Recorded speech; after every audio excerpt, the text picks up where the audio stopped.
Are you on the internet?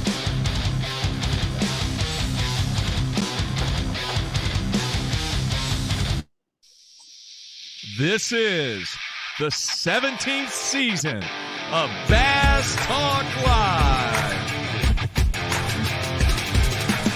with your hosts, Mark Jeffries and Matt Pangrak.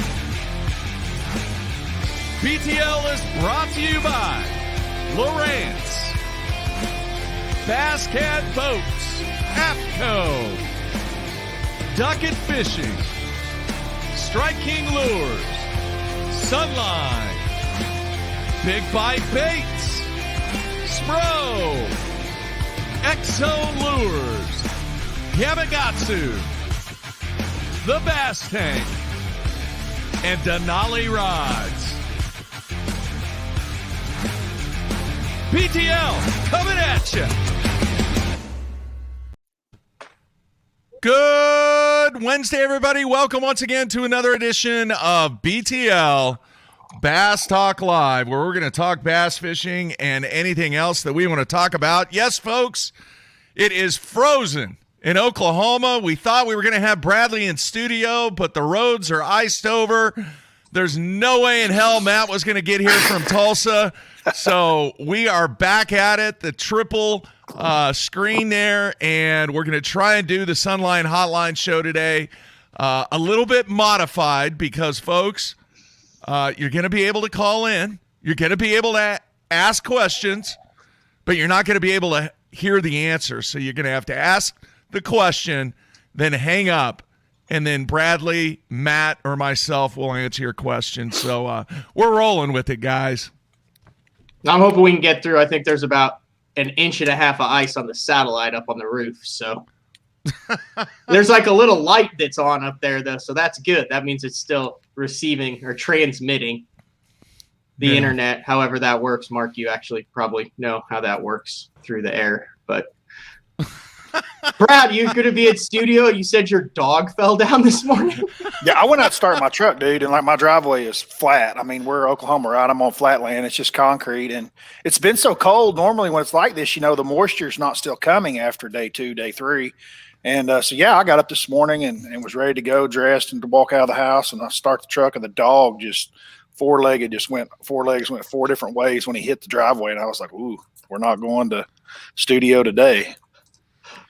I couldn't believe it. They actually canceled school today, which is a rarity.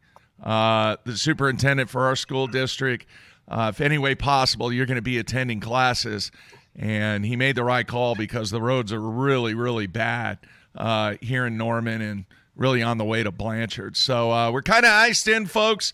And dudes, they're calling for 4 to 6 inches of snow on Sunday and Monday. Seriously? Yeah. Oh, great. That's not great. No. So I see in the comments, where Oklahoma is not equipped for snow and ice like it is up in Illinois and Minnesota and even Missouri and all that. Like, they just do not have the resources. Like, I know I grew up in Illinois. I played hockey up north, all that. I understand driving on the ice and how it works. But, I mean, the resources to make the roads good just don't exist in Oklahoma. Fair statement? Yeah, I think that the temperatures hurt it because it's never like quite cold enough. Just like this morning when I walked out there, I mean, I could feel it hitting my face, but it's mist, right? Like it's moisture, but it's below freezing outside. But so somewhere up in the sky, it's warm enough that it's not falling as ice. So it's falling as wet, you know what I mean? And then that's what's hitting the ground, and that's what causes all the problems. Where I think if you're a little further north and it's a little colder, at least what falls is, some type of hard frozen. And it makes a big difference on how it lays on the ground and sticks and all that. It just makes it worse. Yeah. Jeffries will be replaying the first 8 minutes of the show every single day for the next month, just marveling at our weather chat. I just realized that my coffee mug has like leopard print. That must be my wife's. I thought it was a giraffe. Something. Yeah. Leopard print for H. Has there ever been a leopard print wrap? That would be kind of badass. Can you think of an animal print wrap outside of the zebra wrap for Uncle Ted? No, but if they'd have been wrapping boats back in the 80s, it would have definitely happened. There would have been the Nugent's zebra wrap. got the zebra wrap, and that's still in Oklahoma, isn't it? It's somewhere. Does that guy still have it? Yes. Okay, but other than that, has there ever been another animal wrap? Leopard, cheetah. The Tony Tiger Flakes wrap had some tiger in it. That was blue and orange. No. It did have some tiger stripes in it, though. Was that Lefebvre? Was that Lefebvre? It was N. Wendlandt. No, I mean, but then you'd have to throw Steve Kennedy in, and his was blue. The tiger wrap is for his Auburn one is blue. I'm talking about a realistic animal print wrap. Ted Nugent wins this.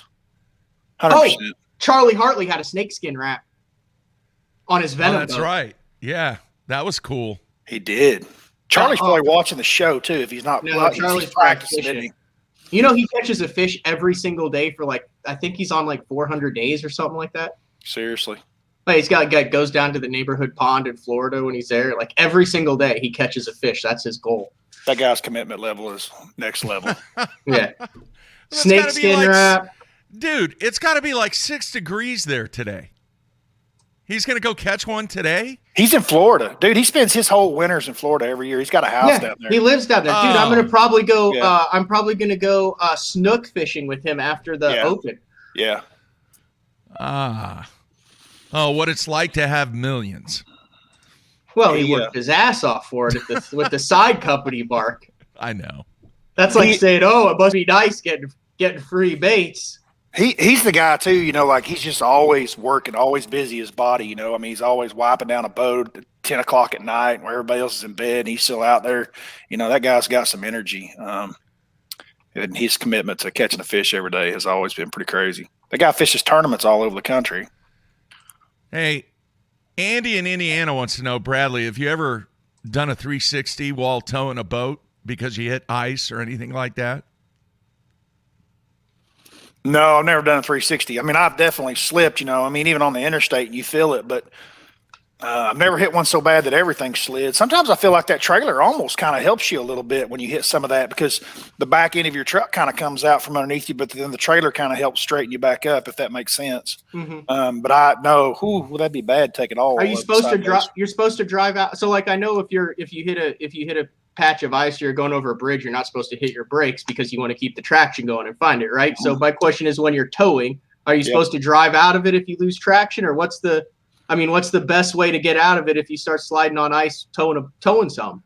If you're flatlander going up, I would think letting off the gas would be your best option because the trailer is going to have some resistance to pull back on you, so that's going to help. But man, if you're going down a hill, you're going to let off, but you better hope it doesn't all come loose because I'm just thinking of the Arbuckle Mountains, here in Oklahoma, that little elevation rise we have on Interstate 35 going south to Texas. Mm-hmm. I've hit that thing. You're usually driving the wrong time of the morning. It's 4 a.m. or something, and you're headed down, and that moisture hits the top of that we call it a mountain in Oklahoma, that hill, and it's a scary ride down that sucker. I've done it before. Have you ever jackknifed? No, never jackknifed one. Did you jackknife yours, Mark, when your boat passed you, or did it just come off the hitch? No, you knew about that, didn't you, Bradley? Oh, right there on the turnpike. Yeah, we've had a long discussion about it. Yeah, where the ball came off, and the next thing I know, I look over, and the boat's right there by me. It's scary, dude. Very, very, very scary. And guys that have done this forever, they have a ton of stories about that. Bernie Schultz, Jimmy Houston have all told stories on this show about different accidents they've had. What's the fastest, all right, with all, what do you call it, no restrictions or the law's not going to come after you, Bradley? Have you ever been late for a tournament and you just had to put the freaking pedal down and do 85, 90 miles an hour pulling a boat? Man, I don't even want to talk about this kind of stuff. I know. I drive slow. I'm scared to tow with Bradley because he's going to be like, we got the freaking sloth behind me here holding me back. Because I've never had a speeding ticket. Ever. Well, Never. That's what I was getting at about this that I didn't want to talk about. There's something about that boat behind you that they have hit me with radar guns many times, different highways and stuff, and they are more lenient about that boat being back there. I don't know what it is, but they just don't pull out and run you down. The biggest problem we have, guys, from where we're from, and people across the country will be listening to this, we don't tag our trailers. And I don't mean just boat trailers. I mean any trailer. So in the state of Oklahoma, we do not put tags on our trailers. So when we travel, this is what I get pulled over for all the time. And I can tell when it happens because I'll have a highway patrolman either come up from behind. He might be in the left lane. I'm in the slow lane. And I see him kind of pull up beside me and then slow down, come back, look at my stuff, and then come back up. And then he'll pull me over. They think I've stolen the boat, I guess. I don't know. But you have to go through this song and dance. And they're like, where's your tag and registration on that trailer? And you're like, well, we don't have any. Well, they don't believe you, so they go have to call it in. They come back and they're like, yeah, man, you're right. I can't believe that you guys don't have that. But anyway, that's what we get pulled over for more than anything, being Okies, because we are obviously one of the very few states that does not have a tag on our trailer. Well, the only reason I bring that up is because recently there's been a law change in Oklahoma, and there's actually stretches of the highway and the turnpikes that you can drive 80. And typically if you go 85, you're probably not going to get pulled over. So 85 pulling a boat and you're not going to get pulled over, to me, that seems a little bit excessive, but I could be wrong. You think it's excessive speed? That's pretty fast for pulling a boat. 85, 90 miles an hour.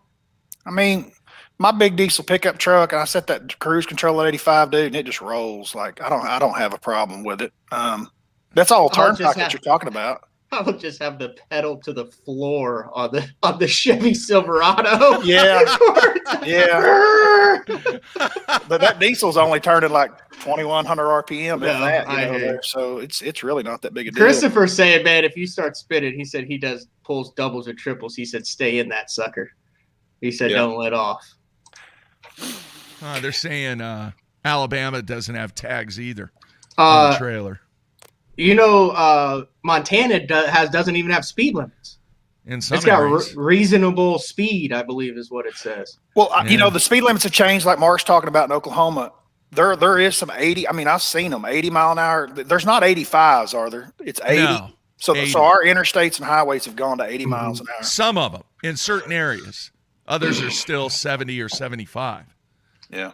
Would you not say the sketchiest stretch? Like the sketchiest stretch is through Atlanta, towing a boat. Like if there's one stretch, like a 50-mile stretch where you're just like, all right, here we go. Like, cause I've done it 3 or 4 times and it's scared the crap out. I mean, not like scary, but I mean, your decision-making is like, you have to be spot on with there is no second guessing when you're going through Atlanta towing a boat. I would agree. Atlanta has the feel of being in the Indy 500 when you're in there, right? Like it's just 100%. It's like 8 lines and everyone's going 70 and it spins you out just on a highway like and this you and have in to and get out. 7 lanes over and 3/4 of a mile and no one's giving you an inch because everyone knows. I mean, like you have to freaking go and have your stuff dialed in. Mm-hmm. There's a very big difference in speeds of cars in Atlanta. Like one's going 80. I mean, it's busy in traffic, and so they're just swerving in and out of traffic. And I definitely agree. Atlanta's pretty bad. All right, check this out, guys. This is statistical data that I remember looking up when I was doing this study for this company that I was doing work for. Anyway, the most traveled stretch for semi-trucks, all right, for a 100-mile stretch, 150-mile stretch. Any idea where that is? I was hoping you were going to ask that. I think I might know too. Where is it, Brad? I think it's got to be somewhere up around in Iowa. No. It's got to do with Memphis, Tennessee is my guess. No. Okay. This might surprise you. All right. It's between Tulsa and Springfield, Missouri. What? Yes. Because think about how many, when you drive, all right, in that stretch, the next time, think about how many semis that you see. And think about how many trucking companies and logistical distribution outlets are between that area. And for some reason, that is the most traveled 150-yard section. Right? 150 yards or 150 miles? 150 miles, not yards. 150 yards. Guys, I'm telling y'all, that stretch between Memphis and Little Rock is insanity because, Memphis is catching everything north, south, east, west on 40. Then that stretch of I-40 between Memphis and Little Rock is then Little Rock goes back, and that's what catches everything down in Texas. So everything coming from the northeast is coming down through Memphis, I-40 over to Little Rock, and then down into Texas. Yeah, Interstate 44 between Springfield and Tulsa. Check that out the next time that you're on that. Because I know you guys will be on that stretch. Dude, it's just wall-to-wall semis. Wall-to-wall semis. All right, here's what we're going to do. We're going to take a quick break. Here, let me flash up. I got to go to a different page here. We got to get Edwin on one time to talk about towing his boat into Times Square. Remember when he was on like the Today Show and stuff like that? Yeah. Like that couldn't have been easy. You know, somebody else mentioned Washington, D.C., the Potomac. That is a debacle, too. We need to have a driver show. There. We need to get a driver show. We need to get Jason Quinn on to talk about what it was like rolling the Evan Williams monstrosity around the country, because I know he got stuck a couple times. We need to get Littner or Skeet on to talk about what it's like going from coast to coast all the time, and get one of the guys who's been up in D.C. or been up in New York to talk about that. And we'll have a tips and tactics towing deal. Does that sound like a decent show? Tips, tax, and towing. Edwin had one of those big giant rigs too for a while. You remember? Yeah, the Optima rig. Yeah. And didn't Alton Jones have a double decker too for a while? Alton had the double decker. He did. He pulled it with the big motorhome with the diesel pusher. But I mean, they didn't stick around it wasn't like they did it for 5 or 10 years. So obviously there had to be some downsides to that. Somewhere when the gas prices got to $5 a gallon, you remember that? And then we went out to California that year. They all had those rigs that year. We went out to California the second time.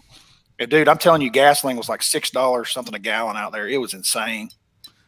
I bet those little Toyotas started looking pretty good with a hotel room at that point. Yeah, hotel rooms were expensive too. I remember paying like almost $300 a night for a dive. Yeah. Clear Lake or the Delta? No, at the Delta. But you remember Miller towed all year in an F-150 when he was on the Elite Series. He didn't have an issue with that. And then James Biggs this past year on the FLW Tour towed with a diesel Colorado. What is that? It's below the Silverado. It's like the Ford Ranger for Chevy. But he got it in a diesel. It's tiny. I mean, like you stand there and you're like looking over the top of it.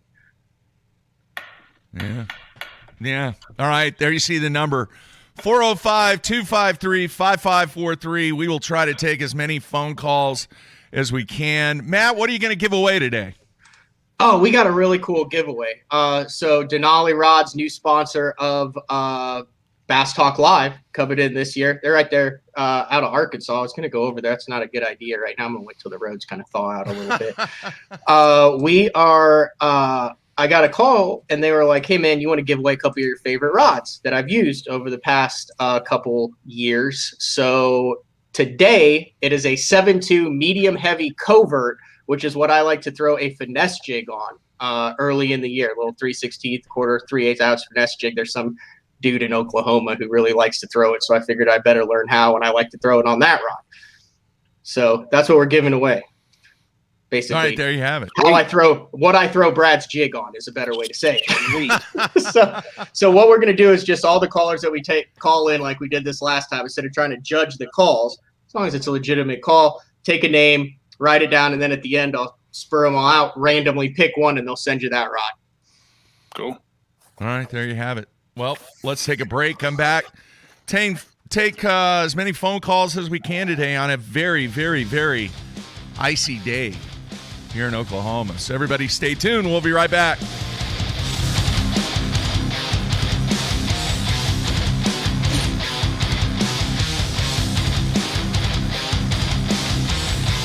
The ultimate fishing system starts with Lowrance HDS Live. The best fish finding tools, from Chirp Sonar and Fish Reveal to active imaging and new active target live sonar, and complete touchscreen control from your trolling motor to your big motor. For a limited time, building the ultimate fishing system will be easier on your wallet. Upgrade to HDS Live with a Ghost trolling motor, active target sonar, or live site sonar, and save up to $800. Basscat's legendary 20-foot platform has been paired with angler-approved accessories for 2021. Puma FTD features the proven hull used by many of the top names in bass fishing today, backed by a transferable lifetime warranty. The Puma FTD boasts a full team deck concept which enhances efficiency for you and your tournament partners. Turnkey tournament-winning performance. the Puma FTD SP from Basscat.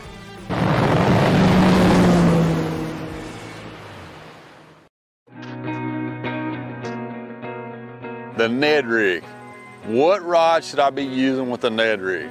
My favorite is the Denali Lithium multi-spin rod. It's our 7'4" length, great Ned rig rod. It's got a great sensitive tip on it.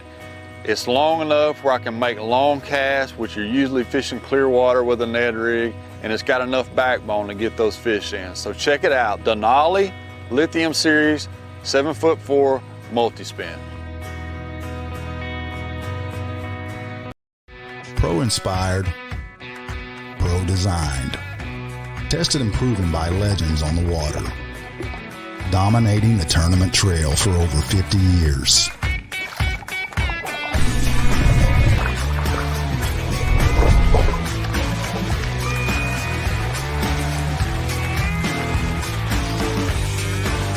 Everything you need, one legendary brand.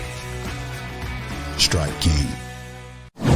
Hey guys, Major League Fishing Pro, Jacob Wheeler here with my new Signature Series line of rods with Duck It Fishing. We have my 7.2 cranking rod right here.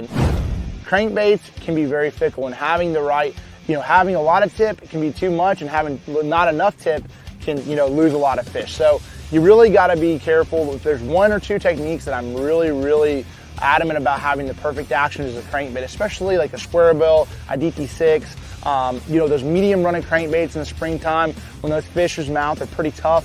That's when I'm really on top of having my actions just perfect.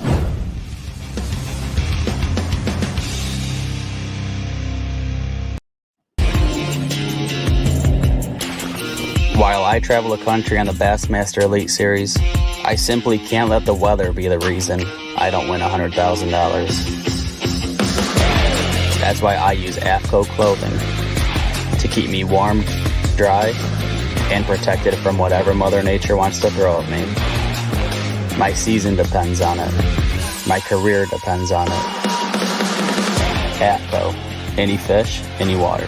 Hey everyone, Brandon Polnick here. People always be asking me what I got tied on. And I'm like, X-Zone lures. And they're like, Brandon, why you got X-Zone lures tied on? And I'm like, let me show you why. The bite. Get out of there. Get out of there. Oh, yeah.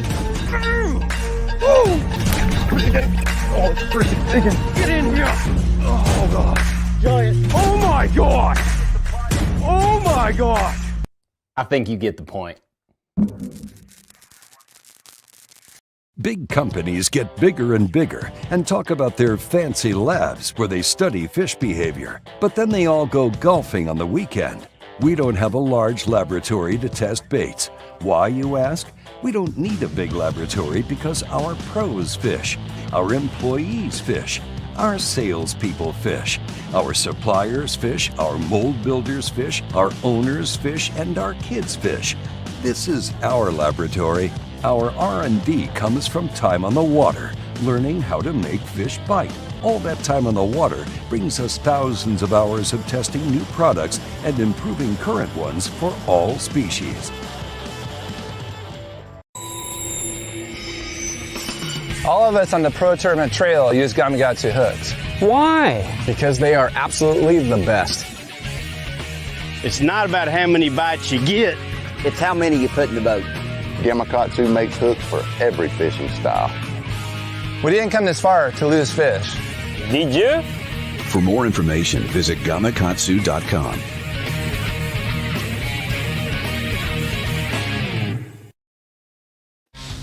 All right, we are back on a Wednesday. It is the Sunline Hotline show, and we are ready to go to the phones. We started it, Mark. What's that? We started the which truck is better. I noticed that. That's exactly what I was reading. Really? YouTube. Yeah. Oh, dude, that's like the age-old one. They were doing that with covered wagons back when they were going out west. And I agree with some of the comments on there. You were talking about Miller had pulled with a 150. Well, dude, I pulled with that new EcoBoost 150 for 2 years. Dude, that was the greatest little – the thing is a V6. You realize that? And, dude, that motor is bad to the bone. I mean, it pulls great. Those guys are right. Jim's covered wagons. His wheels are rounder. Oh yeah, but have you seen the inside of Bob's covered wagons? You got more miles per horse out of that one. It's lighter. made out of ash wood, not that poplar crap. Oh my gosh. Well, that was not my intention when I brought up this subject. I'm sorry. All right, folks. Once again, because of the setup that we have, this is what we're going to have to do. You can call in. You can ask questions, but you're not going to be able to hear the response unless it's me. And most people don't want to hear from me. They want to hear from Matt and Bradley. So ask your question, and then Matt and Bradley or myself will respond, and then we'll go to the next call, and we'll try and see how many phone calls that we can get in today. All right, you guys ready? You ready, Matthew? Oh, I thought that was a rhetorical question. Yeah, let's go. Right. Hey, you're on BTL. Who is this? This is Tony from Neenah, Wisconsin. How you doing? Tony, doing well, man. What's on your mind today? Well, I've been racking my brain here since you guys have all been talking about all the different technology in the field here, and talking about, Matt's been saying, limiting maybe inches on graphs and things. Why not take and make a series that would be a cap at 18 to 19 foot boat with 150 to 175 cap, lower the price on everything for everybody, and then just allow them to have one 10-inch graph at the bow, one 10-inch graph at the console, and you can run anything you want off of that as long as it's compatible with that one graph. So if you want to run live scope and whatever, if you have a Humminbird and you can run both things off it, that's your cap on that. You think that'd be something that could be implemented to get around that technology thing and help keep costs down? All right, let's do this. Thanks for the phone call. I'm going to let Bradley answer that one first. I know that this technology thing is a big deal, and it's a big deal to a lot of people. And I think it has a lot to do with cost, an aggravation of where the industry's going. But I mean, this is life. I mean, right? Is this 2021? I mean, it's our laptops, it's our phones, it's our iPads, it's everything that we do in life. It's not just in bass fishing. And I get it. Like, I do. I'm a shallow water fisherman at heart, and there is no more favorite depth finder to me than the one I grew up with, which is the end of my rod, and I stick it in the bottom of the water, and when it hits bottom, that's how deep it is. And I love that for a measurement, and I still use it to this day. And to be quite honestly, there were secrets about that we didn't used to talk about. That was a strength of that, and that was basically, especially in the springtime, when you drop that rod tip in the water and it hits bottom, was it dink, dink, dink, hard bottom, or was it mushy? Because when it went dink, dink, dink, that's generally where you got your bites. And that was a big deal back then. So to think that a lot of these pro fishermen couldn't go back to that is wrong. There's a lot of us that would love to go do that. With that being said, with GPS and technology and the way things have gone, I mean, I don't know that we're ever going backwards, but I mean, I totally agree. 18-foot boats, 150s, we wouldn't be doing the speeds that we're doing. We would, I mean, it would bring a lot of things back to normalcy, but I don't know. What do you think, Matt? All right. I'm on a website right here that is going through the cost per NASCAR team. You follow me here? Yeah. This is the top. These are the top guys. These are the Bassmaster Elite Series, the BPT guys of racing. You are talking $160,000 to $150,000 for the engines.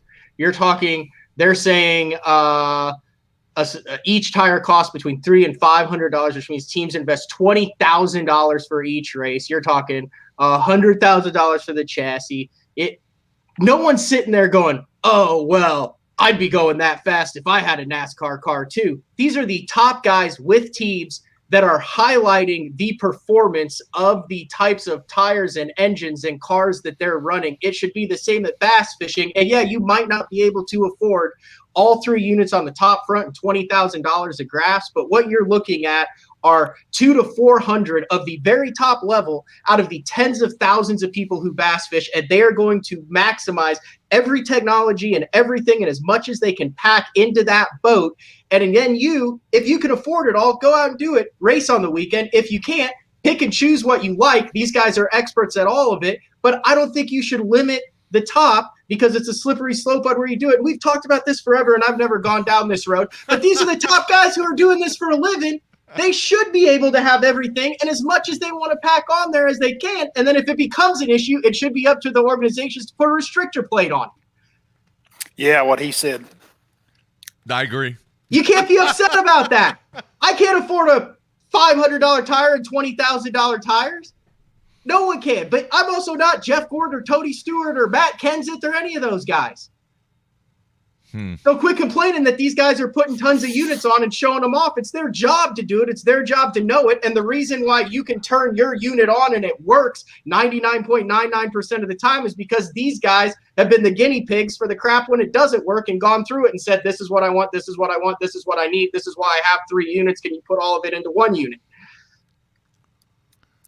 Okay, I get it, Matt. Let me ask you this. And somebody actually made the comment, and just quick thoughts on this. What about the lower tier trails? Should they have limitations? Because not everybody out there that's the weekend guy can afford $20,000 worth of graphs. What are your thoughts, Bradley? That was my thought exactly when Matt started talking, and my thoughts are that exactly, because these are the guys that are really concerned about it, right? You know, I mean, it's and I get it. I do. Like, I get the whole thing. I get the cost. So yeah, I do think that there could be a trail, and maybe that was the question originally and we just missed it, but it's not going to be at the top level. That's not where it's going to be. It's going to be at the grassroots team tournament events or pro-am style event inside, structured in a state or a federation type deal. And absolutely, I mean, I think that would be attractive. As a matter of fact, I know it would be, because we've had so much feedback and controversy on this, and you can't make anybody happy, because quite frankly, there's a lot of guys out there that feel as passionate about it as Matthew does, his way, the other direction. So I know that there's that one out there. So absolutely, you know, if there's enough guys in your area to build a trail that you put a limit on both sides, you put a limit on. They've done that. The ABA has the 150 trail. Okay, there you go. Can't fish pro. You have to have a mode engine caps out at 150 horsepower. Is there limitations on grass and electronics? I don't know if there's limitations on grass only. What are you going to call it? The 20-inch trail? You can only have 20 inches of grass on your boat? I don't know. I mean, dude, I think it would be fun to fish a trail. I mean, I'm just talking about for fun purposes. Dude, I'd love nothing more than let's tear them all off and let's go. Giddy up. Yeah. Sounds great. I mean, but it's been like that at everything events. Remember when Ray Scott was trying to do the 4-pound test spinning rod only trail? And I mean, it's been like that in all of it. Yeah. In all the advancements. Would it be fun? Yeah. Do I think it's realistic? No. Do I think it would hinder the growth of the sport? Yes. Do I think everything is, I mean, when you see a boom, do I think we overreacted when we first saw side imaging? Yeah. Oh my God, there'll never be a brush pile that we won't find again. These fish are screwed. We'll be able to fish brush piles. You know, remember that first time you saw it? You're like, there's no secrets anymore. You can see the brush piles that I've been putting off to the side now. I agree. Yeah. I agree. All right, let's go back to the phones. Hey, you're on BTL. Who is this?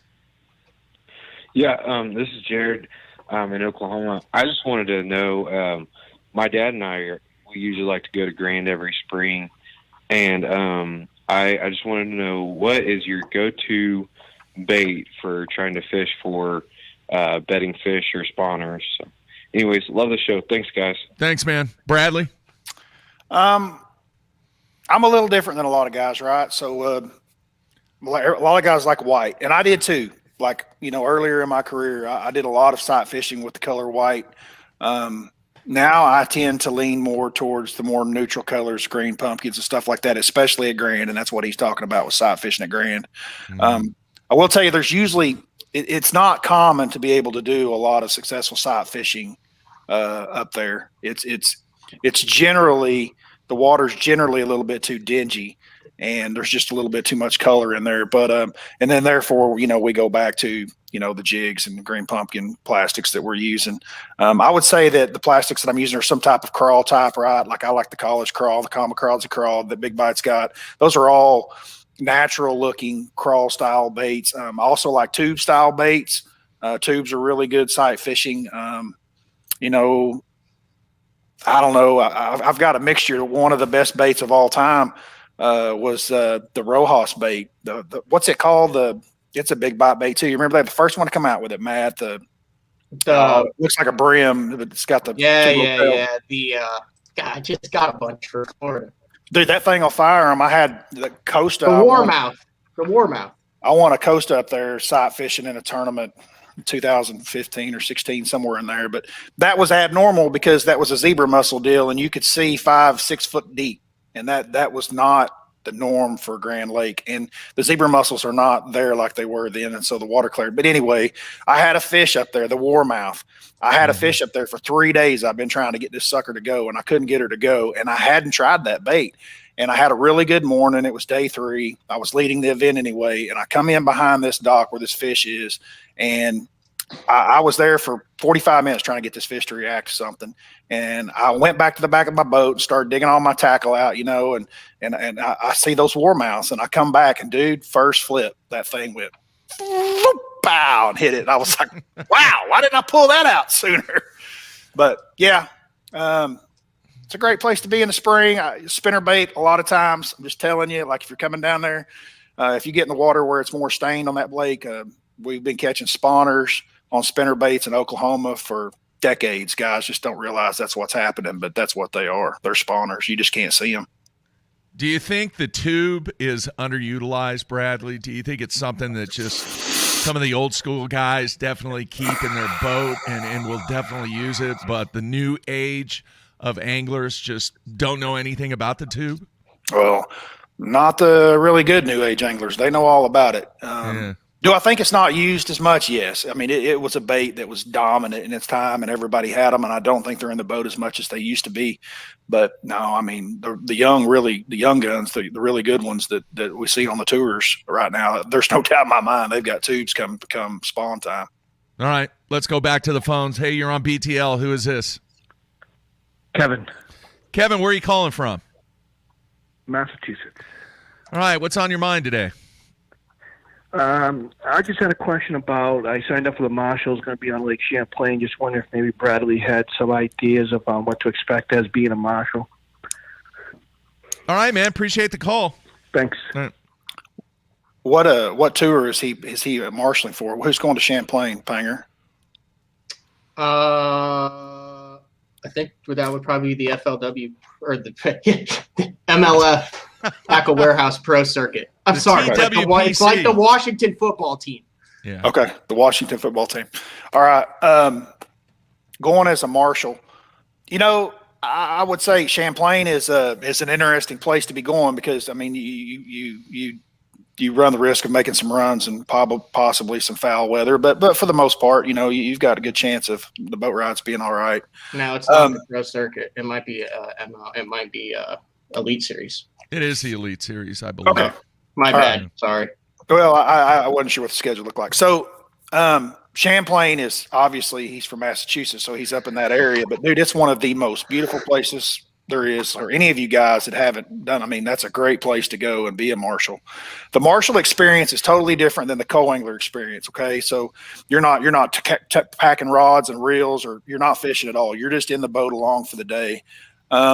The things that I would tell guys that do the marshal system, really, quite frankly, it's usually just like two very different people that do the marshal system as opposed to the guys that do the co-angler system.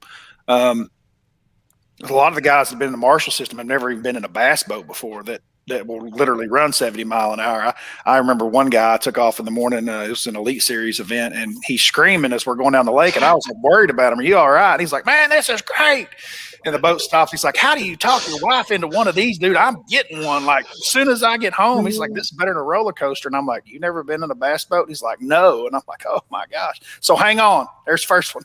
Hang on if you've never been in a bass boat. Get your hand on something and stay in the boat. But, dude, it's just a great day of conversation. Your guy's going to be pretty locked into what he's doing. He's going to be pretty focused. But most of the guys don't mind a few questions here and there. They don't, most of them don't like a full day of conversation.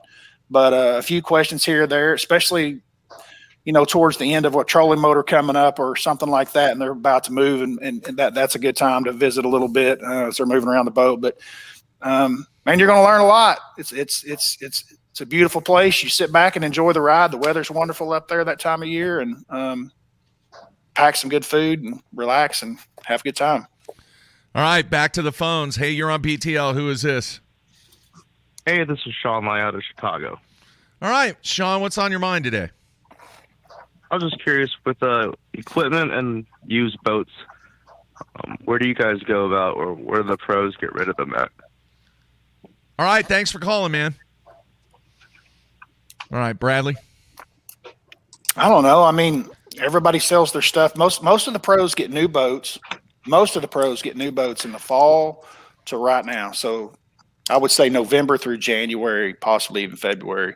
So they're selling their last year's boats in that same time frame for the majority of the guys. I think most of the guys all sell online. You can find them at different websites.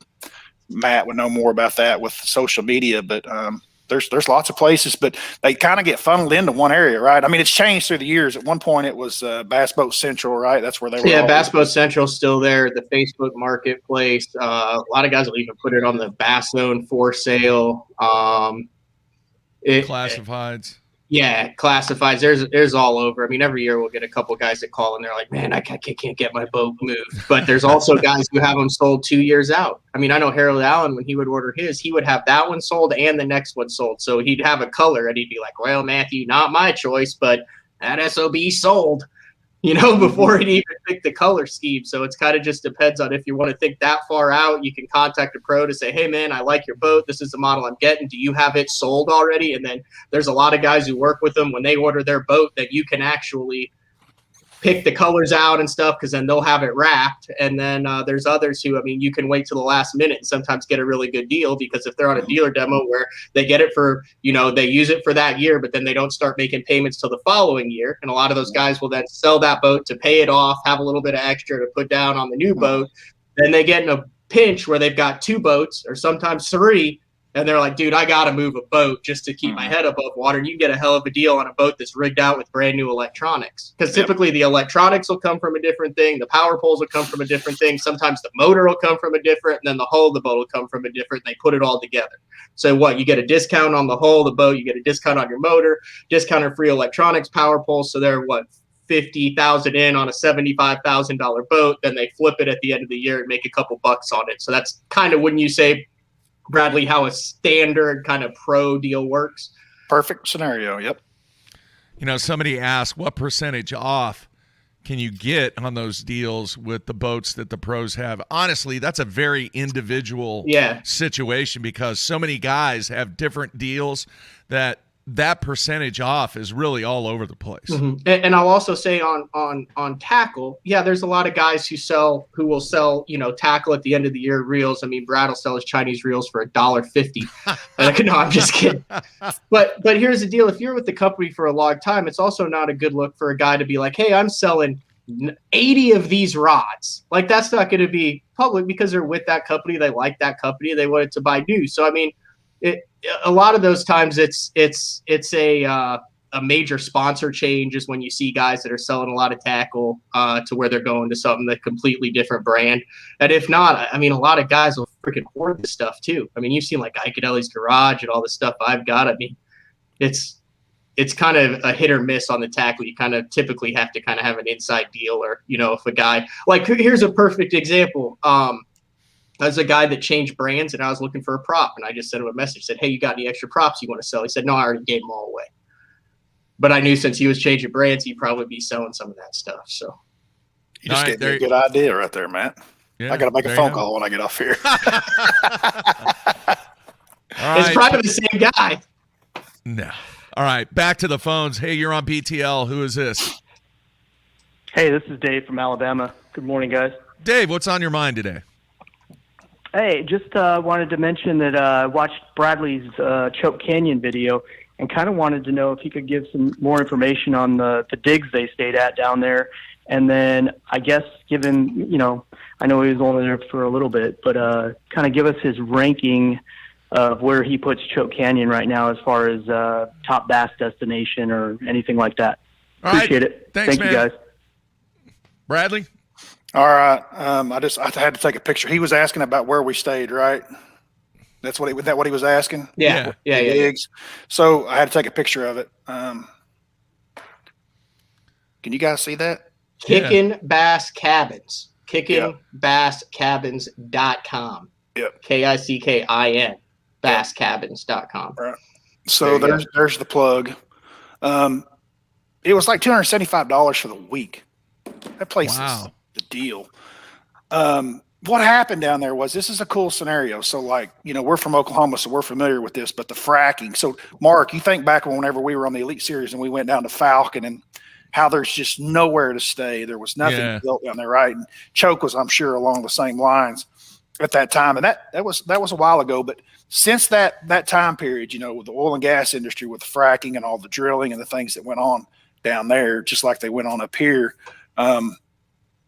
a huge explosion in the oil field. And so all those guys were down there working in South Texas and there wasn't anywhere to stay, and all these places got built, and this is one of them. And man, they built them right. I mean, they're just little cabins with concrete floors, and those oil companies would come in and they just lease every single one of them. Well, now the oil companies are gone. So there's multiple of these places down there. So there's a lot of competition.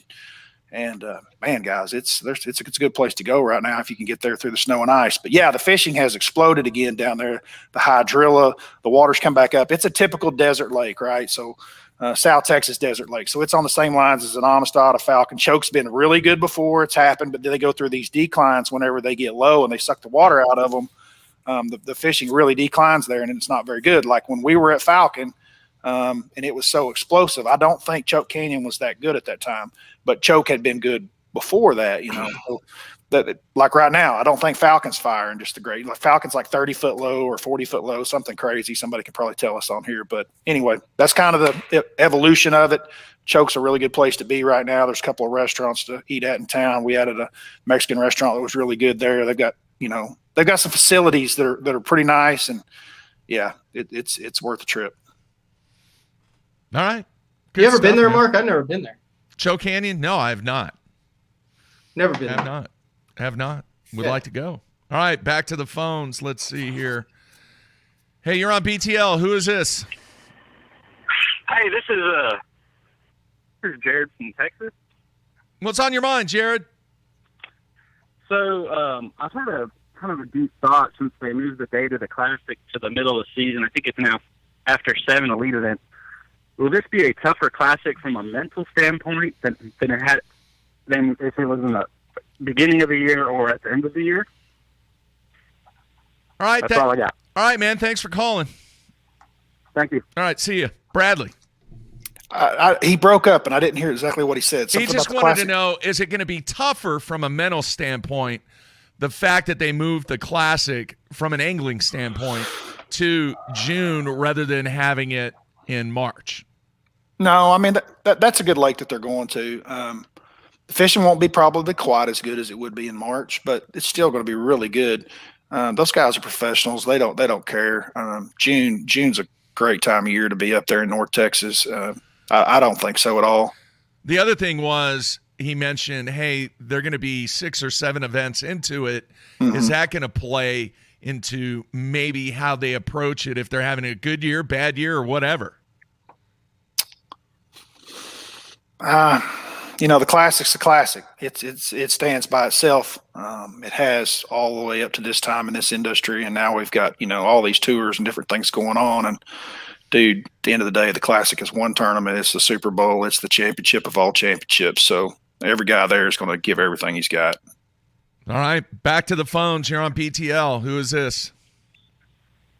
Oh, hey, this is Rob calling from Michigan. How you guys doing? Doing good, Rob. What's on your mind today?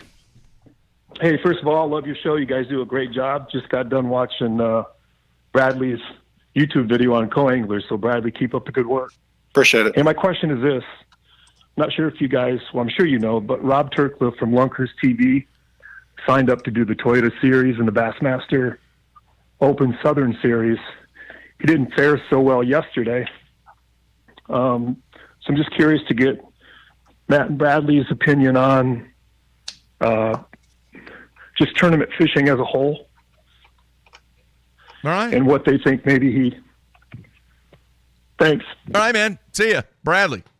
So I know Rob. I don't know him personally. I've never met him before in my life, but I know that he, that brought up quite... We're talking about a guy here that's got, 1 million subscribers or something on YouTube, Matt, right? 1.8 million. Okay. So he's huge. He's massive, right? He's one of the Googans. He's a Googan owner. I don't know him personally, and I don't have any history with him. I know Scott Martin, one of my roommates from last year, has ties with him and they have a relationship. And I know Scott had a little bit to do with him deciding to do this. So, you know, I'm sure for him, I think he's originally from Texas, right? And I think that I could be speaking because I know there's a lot of people watching this that watch him and have been watching him forever that know everything about him. So I don't mean to misspeak here because I do not know this guy at all. But I think that he's from Texas originally. I know he was somewhere around the Rayburn area or North Texas, something like that. But I know he fished some tournaments at some point. I think this is how his YouTube may have even all started. But man, tournaments are for everybody, right? And you know, he's a media guy. He's trying to get content. I mean, what a better way? I mean, you a lot of you guys watched Upshaw and Castledine and myself and Scott's been doing it forever, running tournaments, making media, you know, creating media and stuff for YouTube and television for Scott's stuff, running tournament trails. So, you know, he's just stepping off in another venue that I think is perfectly awesome that he's coming. The more people and eyes we can get on our sport, we've been saying this forever, to grow our sport, the better. We can bring a guy that's got 1.8 million eyes on him. Dude, come on. I'm all for it. Bradley? Oh, I'm sorry, Matt. No, I agree. Everyone was sitting here and like, look, he's going to suck, whatever. You know, guy finished 181st in his first Toyota series. He caught 2 fish for 205 the first day and 0 the second day. My first Toyota series on Lake Amistad, I caught 2 fish for 2 pounds, 2 ounces on the first day, and I zeroed my second day, and I finished way lower than he did. My very first elite series as a rookie, 2006, we were on Amistad Slugfest. They crushed them. Ish Monroe won. I think I finished 102nd out of 106 guys.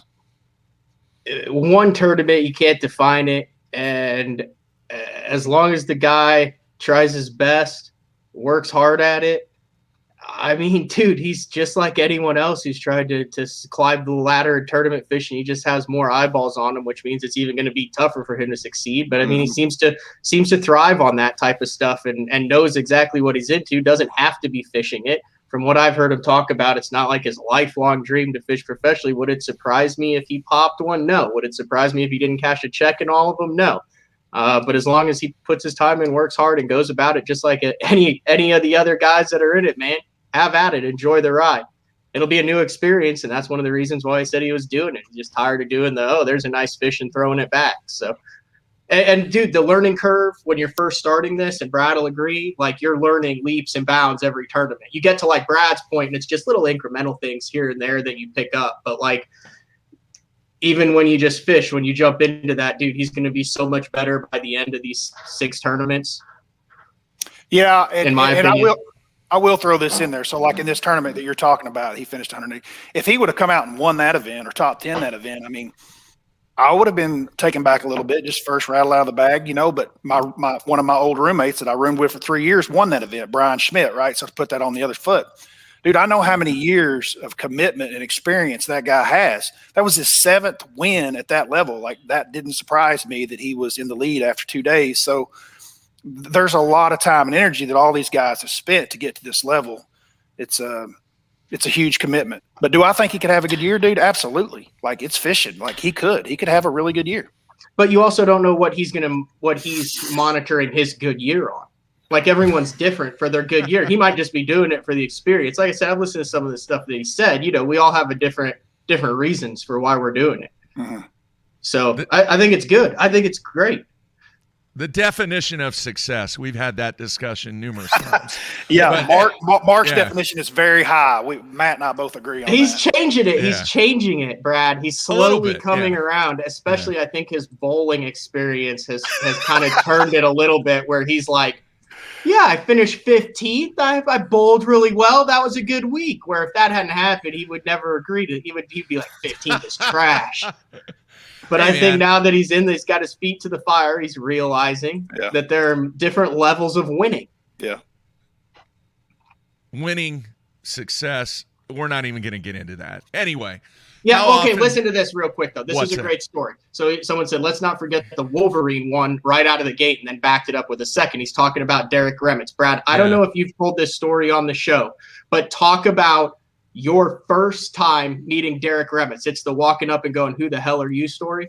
tell that one because that tells a story where everyone's like, who the heck is this guy, a sod farmer from Minnesota who comes in and wins? No. Remitz was freaking all in way before that. Way before that. So, yeah, Remitz was my roommate. When he won and finished second, we were together.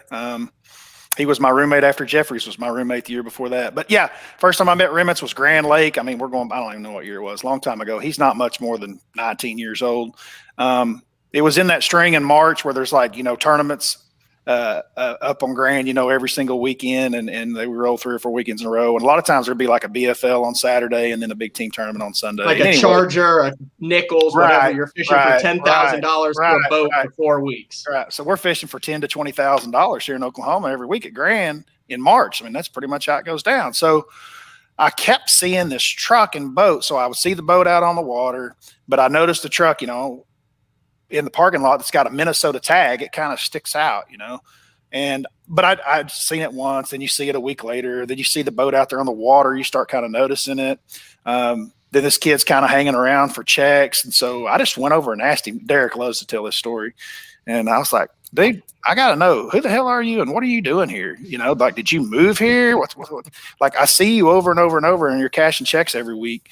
And, he was just Minnesota and it was frozen. And, I've told this story a few times, I-35, we think of Minnesota being a long ways off, but really they just jump on I-35 and come south, guys, and they're here. Grand's not that far for them. So he was just looking for a place to go fishing, right? The same bug that we all have. All the guys that are listening to this show ate up a bass fishing, and he was just trying to figure out a way to do it a little bit sooner than he could in Minnesota. So he came to Grand by himself, slept in his truck.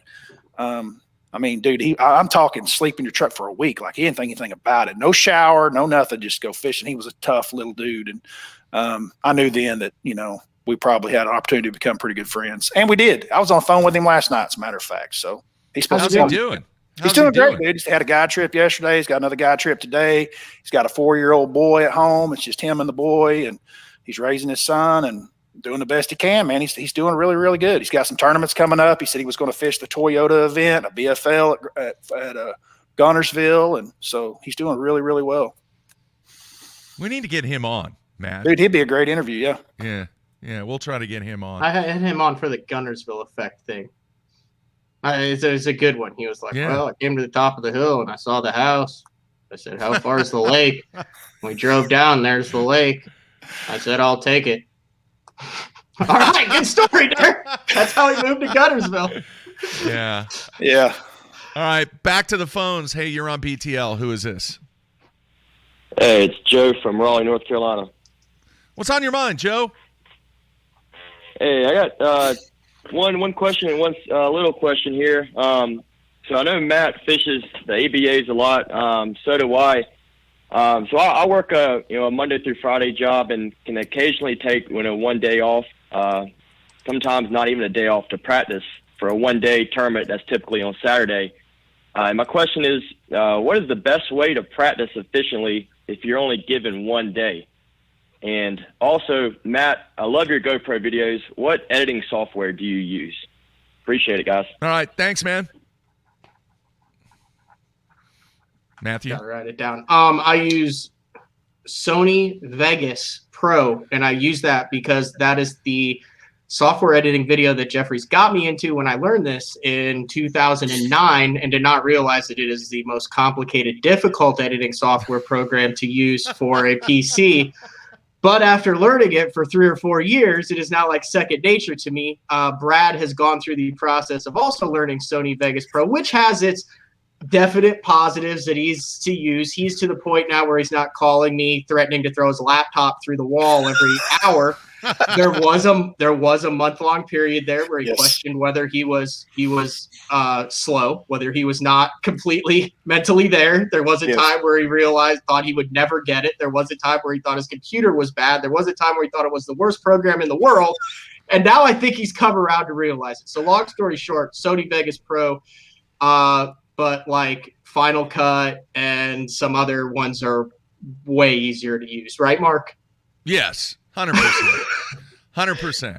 And then as far as like the ABA, as far as like practice for 1 days, Dude, if I've only got one day, I'm going to put all my eggs in one basket. I can't hardly remember a time where I ran around a lake and randomly caught fish doing a bunch of different stuff. So if I get a couple different hours, I'm going to take based on my past history and what I think is going on. And I'm going to go out and focus on one area, try to figure out a little something in that area, and then stick with that area the next day of the tournament if I get any results. If not, I'm going to see where the most release fish are and throw a shaky head. I mean, if you're fishing at ABA, you're trying to get to the Ray Scott, you're trying to make the 2-day, you're trying to make the championship. I mean, it just, that's a total dependent thing on how familiar you are with the lake and stuff. But like, that would be my best way to put some fish in the boat. What do you think, Brad? What are your thoughts on that? I just keep practicing. Doesn't matter. Yeah, Brad runs all over the place. Yeah, I just keep. But Brad's more of an explorer than I am. That's a question you're going to ask 10 different guys and get 10 different answers. Absolutely. I'd rather stay around somewhere where I know there's fish than go try to find fish on tournament day. Just with my mentality, I don't do well trying to find stuff on tournament day.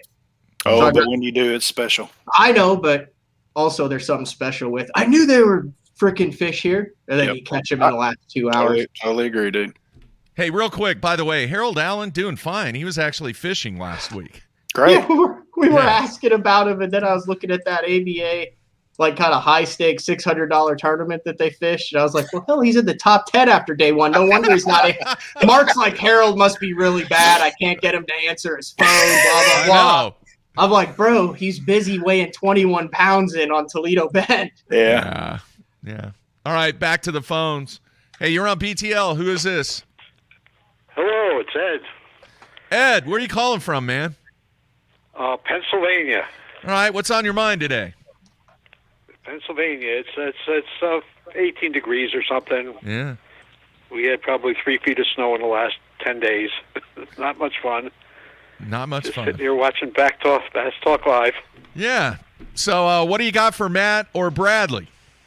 Oh, I want to revisit the thing on the fancy electronics, and I have a pretty good understanding that pro fishing is about selling product, and like the NASCAR example, NASCAR does not run the same car on every track. They have specialty cars for specialty tracks, and to me, it makes no sense that you can have $25,000 in electronics in your boat, but you can't run an $18,000 jet boat or tunnel boat to access water, or if you're running a boat that's meant for shallow water, you can't get a walleye boat to go to the Great Lakes. It makes no sense. I mean, there's a lot of opportunity to sell various boats. They give the impression that you have to have a 20-foot boat with a 250 to fish, and a lot of these tournaments would get one with other type boats if they were allowed. All right, man. Thanks for calling. We'll see what they have to say about it. Okay, thanks a lot. Great talking to you. Take care. All right, Bradley, any more thoughts? Yeah, I'm just going to be real honest on this. I mean, guys, maybe I've just been in the circle a long time, and I've just gone through the evolution. I get that they're expensive. But I honestly don't understand all the hatred towards the graphs and stuff. I don't get it. So John Cox basically runs nothing, and he is the most dominant angler. Look, he's the only guy on 3 damn tours, and he's the most dominant guy out there, and he could care less about a graph. There is a larger advantage to running an aluminum boat that will go into water that other guys can't access, right? I get it, though. I'm like, I don't want to say something that offends them even more, because it is obvious that there's all these people that have all this hate, and I have no reason. It's not financial. It's not that I enjoy catching fish multiple different ways, and when they come out with a new way to catch them, dude, I'm all in. I'm excited about it. I get that it's expensive. Like, I get that, and not everybody has to have it, and you're not behind the 8 ball as an angler competing against guys that have all this technology. There's a very few handful of guys that are running, all 3 brands, trying to get the best of everything out there. There's a few, and those guys doing that, they're paying for that stuff with their own dollar, because believe me, I don't care if you're Jacob Wheeler. Garmin is not giving you a live scope knowing that you've got Humminbirds 360 sitting right next to it. It's not happening. They're not going to do it. So those guys are paying for those guys you see doing that. They're paying for it for their own money. Are they doing it for competitive advantages? Absolutely, they are. Does John Cox still go out there and nail them down on a daily basis? Yes, he does. Is it seasonal? Yeah, it probably is. But like I say, man, I get it. I understand some of why you guys are so mad, but I don't understand the whole, like, why everybody's just up in arms about it. I don't get that part. I think a lot of it, Bradley, is the purist. You know, the way that things used to be done and the way that success was obtained without the help of technology. And the fact of the matter is we're moving on. I mean, it's not just fishing, it's everything. And I think sometimes the technology makes it so much easier than it was that people have a hard time with that. It's not just fishing. It's other individual sports too. It's team sports too. You try to take advantage of the technology that's out there to give you an edge, and some people can't accept that because they're purist. Does that make sense? There's an art form. The same way there's a beautiful art form to angling and the natural of water, just reading water and understanding fish movement. There's that same art form to the technology and being able to use it. I can't use graphs to the extent that Brian Thrift can. That guy's incredible. He's probably got more hours idling, sitting, looking at a graph in 1 year than I probably do in my entire life. I mean, that's what that guy does. That's his strength. That's the game he plays. I don't know. You know, here's the difference. This is 100% the difference. So in fishing, I can't look at Bradley and be like, dude, he's like the best in the world. I can't look at Mark and be like, dude, he sucks. But you see one guy swing a golf club, or you see one guy take a batting practice, and you can tell that they're next level. So you have no problem saying, okay, well, yeah, we should limit aluminum bats because look, Mike Trout can still hit a 450-yard home run with a wood bat, and I can't do that anyway. Or you watch Bubba Watson drive, and you're like, well, I mean, yeah, imagine if he'd had anything over a 460cc driver, or the ball was even more lively. But in fishing, it seems like there's this opinion that if you spend the money and have the highest graph, you can now catch fish at the level of a tour pro. That's the same thing. They're saying the same thing. So they're saying, well, that would mean that if I had a driver that was just like Bubba Watts' driver, I'd hit the ball like him. And if I had a bat that was just like Mike Trout's, I'd hit the ball like him. Mm-hmm. It's what you do with the equipment. Mm-hmm. But in fishing, because there's so many more variables and so much more difference and so many more definitions of success, like you'll never be able to hit a ball like that, Mike Trout or Bubba Watson. But you can flip into a laydown and boat flip a 6-pounder, and Kevin Van Dam couldn't do it any different, or Thrift couldn't do it any better. But that's one time. So you're seeing people equate. They're saying, well, if I had this, then I could do this, because there's so many more varying levels of success in bass fishing than there are in any other individual sport at the highest level. So it becomes a crutch, in my opinion, saying, well, if I had that, if I had this much on there, I'd be able to fish like that. But they're completely taking out the decision-making factor, the time on the water. I mean, you see that's just my opinion on it. And I truly mean this. This is the conversations that me and some of the other pros have had through the years. I mean, this started with the advent of just avionics mapping, right? And how it got better, and then the Humminbird mapping and side imaging. And as technology evolved, I know that Andy Morgan, Jason Christie, just guys like myself that really enjoy a flipping stick, a spinner bait, beating the bank, right? Bank beaters. Man, we were having these conversations back in 2005, 2006, 2007 about technology, about how this is potentially good things that these guys, because it's pulling more and more and more guys offshore. They're spending more and more time out there, which leaves less pressure for us purists, right, that want to be on the bank and just use our eyes and stick our pole in the water to see how deep it is. And so, like some of you guys that are really upset about it, man, this is actually a great thing for you because they're taking pressure off the fish that you want to chase. And that's how I truly look at it. Yeah, it's an interesting point. One other thing real quick, and then we're going to move on. Bradley, I think a lot of people out there from a fan perspective, they want to see it from a competitive level of all the competitors being equal. Now, it's just certain groups. You know, you're like, why are people upset? Well, I'm trying to come up with what fans have told me that, yeah, they want to see professional fishing at the highest level, but they want to see it at a competitive level because there's such a vast difference from some guys being able to buy and get and do and time and all that packaged together. They want to see as level of a playing field as possible. So, but they also want to catch as many fish as possible. And the reason why there's Live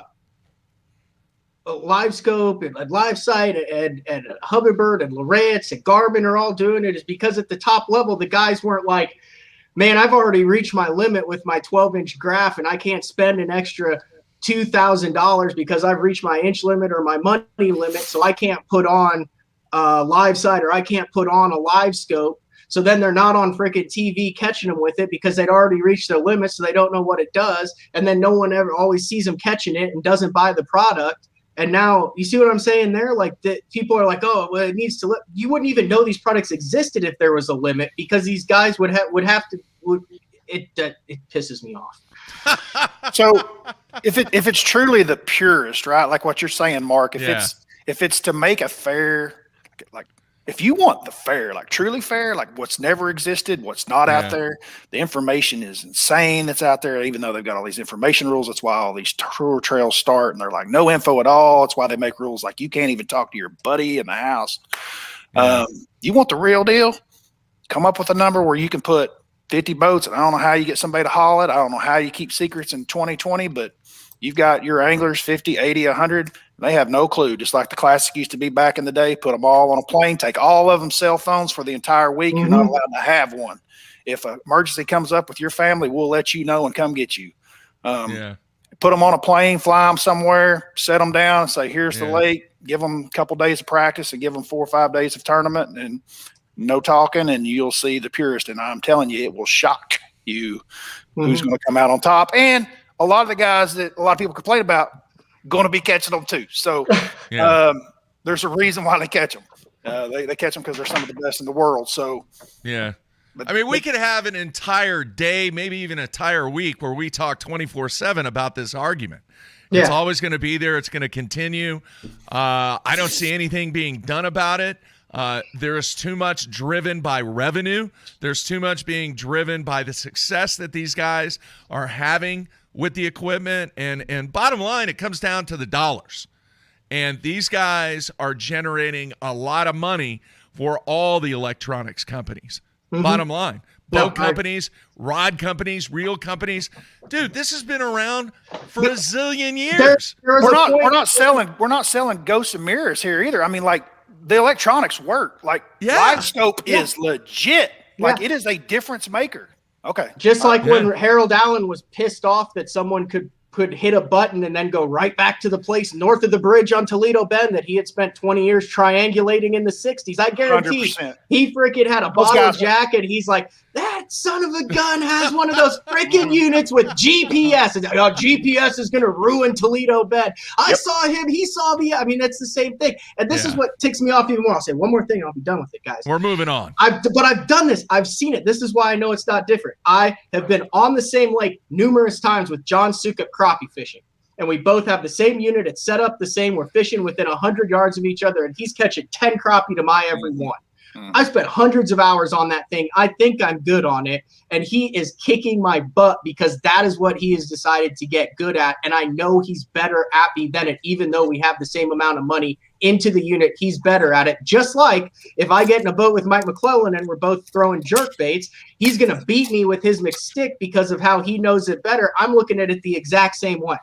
I'm not looking at it as, I mean, there's no proof there. There's no money difference between it. We have the same units that are set up. He set up my unit. He gets in my boat and says, hey, here's the unit you need to set up. It's exactly set up like mine. And then he proceeds to outfish me 6-1. That's skill. That has nothing to do with money. Yeah. Or inches of screen. But bottom line still, Matt, is the money. Right. And I think what Ed was saying 30 minutes ago when he called in is how can you have this conversation for the grass and then just be like, oh, but you can only fish out of one boat, which is a whole nother discussion to have too. Yeah. All right. So we have discussed the whole graph thing. Please, we'll do it another time. But yeah, that's off limits. Great point, Matt. All right, here, let's go back to the phones. Hey, you're on BTL. Who is this? This is David from Summit, Mississippi. How are you, David? What's on your mind, man? Man, I just had a quick question for the guys that's stomping me every time I go to this lake by the house. Which is the best way to cover deep water in a lake that's pretty much flooded cutover? I mean, it is just thick stuff. I try to run a crankbait down there, Carolina rig, whatnot, and just stay hung up. And I want to see how they would tackle that. All right. Thanks for calling. Appreciate it. All right. Bradley? He's calling flooded cutovers as just flooded trees, right? Yeah. Mississippi, kind of Ross Barnett-ish. I've never been to Ross Barnett, but I can tell you this. So we got a lot of it in Texas. We got a lot of it in Oklahoma too. Yeah. A lot of guys are taken back by this. I actually heard this in a seminar when I was a kid from Larry Nixon. And it's true, guys. It's true. I don't know if this will answer his question exactly what he's after, but as far as finding and locating fish, right? This is a big deal. I've done some of this on my YouTube channel. There is a difference between structure and cover, and you have to understand the difference. And I hear pro anglers make this mistake. And like I say, I learned this from Larry Nixon a long time ago, but structure is something that is man-made or nature-made that is structural. A dam, a structure, riprap, a bridge, a creek channel, a river.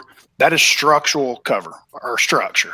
Cover is different. Cover is grass, hydrilla, lily pads, laydowns, standing trees, cutoffs, as he called them. That's cover, okay? And in bass fishing, structure is way, way, way more important than cover. And I know that's hard to wrap your mind around because you got bit off of that laydown. You got bit off of those lily pads. You got bit out of that hydrilla. And so it's hydrilla. It has more to do with the road bed structure that the lily pads or the hydrilla or the rocks were on than it did to do with the rocks or the lily pads. They were just using the cover that was on the structure. You follow me? So with that being said, cutoffs, Lake Fork, places in Mississippi he's talking about, you drop your boat, there's trees everywhere. Everything looks like there's a million fish. There's not a million fish. Ignore the vertical cover, the timber, right? I'm not saying that it's not good, but it's going to be good because the timber that you're going to catch them on is going to be the timber that's on a point, that's on a roadbed, that's next to the creek channel. You with me? The structure is what's going to make it good. So just forget about all the cover that you're seeing eye candy with your eyes because it's not all created equal. A lot of it is just wasted space. That's the best way I can answer that question. It's what Brad said is perfect. So the two guys that I've learned from, Todd Faircloth, I asked him that exact question about Toledo Bend, and he said it's easy, pretend like it doesn't exist. Mm-hmm. So would you be fishing in that flooded timber if the timber wasn't there? No, you're finding the structure, and then they just happen to be on the cover because of the structure. So he's saying, how do you get there, man? If you have to idle over the stumps to get to it because there's a creek channel or a hump or a point or something you want to get to, yeah, idle over it, but just, don't fish it because of vertical. And then Matt Reed told me the same thing about grass. Because I said, well, I get into this cove and I look out and there's just tons of grass. He's like, yeah, well, there's got to be a reason why you stopped there. He's like, he goes, you're looking at grass again. He goes, look at it just like you do rock on Grand Lake. He goes, you don't get your boat on Grand and go, oh, look, there's rock, let's fish it. He goes, you're putting your boat in at Amistad and going, oh, look, there's grass, let's fish it. He's like, it's the same thing. You have to fish the grass for a reason based on the structure, based on why you're fishing it there, just like you fish it for the rock. So what Brad said is 100% dead on. And it's something that I feel like everyone struggles with, almost everyone struggles with. Would you not agree, Brad, that it's still easy to get real distracted when you have a ton of different targets? You have to keep reminding yourself. It's a lot of eye candy, like you said, in Florida, there's going to be a lot of eye candy. Where we're headed, you're going to be, dude, first day in, that's going to be your first phone call to me. It's good God, this whole place looks amazing. Rewind it and what Bradley said, just listen to that little 2-minute segment that he just said over and over again. That'll help you catch so many more fish. Yeah, structure is more important than cover. That is gold. All right, let's go back to the phones. Hey, you're on BTL. Who is this? It's Alex from Michigan. Alex, what's on your mind, man? Hey, I got a question for you, Mark. Since you got the BTL fans invested into the basketball team, I wanted to hear how it's going for you guys. All right. Thanks for calling, man. Yep, no problem. All right, see ya. All right, real quick. I'm not going to waste a lot of time. Bracket came out. We got a horrible draw. There's a big controversy going on why we do the ranking system, and are the guys that are putting the 64-team bracket together truly looking at matchups and a lot of other things, but we still have 2 games remaining. We're going to kind of just roll into it. We got a bad draw, a very difficult first-round matchup that'll take place a week from Saturday. But if we can get past that first game, we're probably going to have to face Tuttle, of which they're the number 5 team in the state still. We beat Tuttle twice. Very, very difficult, very hard to beat a team 3 times in a row, but that's kind of what we're looking at. Now, our state tournament here in Oklahoma is double elimination. I don't know if that takes place in any other states around the nation, but for years and years and years, it's been double elimination. So even if we can't beat Tuttle for a 3rd time, we have a really good opportunity to make it to the state tournament because they take 2 teams out of each bracket. But tough draw. Kids are playing well. We had a big win on Friday night. So that's about it, man. Everything's gearing up toward the playoffs. Bradley, you went to high school in Tennessee, didn't you? I did both. Oh, okay. Divorced parents. I lived with my mom and dad. I went I was in Norman some. I wasn't there. I was there. My class won a state championship, the last one in football, but I wasn't there my senior year, but that was my class. And then the class before me won a state championship in basketball, and that was all, 5A, and that was the biggest ones in Tennessee and Oklahoma. But yeah, I went to both. I went to Tennessee high school there too. Matt, you may not realize this, but this is weird. This is a characteristic about Oklahoma. Oklahoma was the last state in the nation that did away with 6-on-6 basketball for girls. I didn't even know that was a thing. Yeah, it was in the late 90s.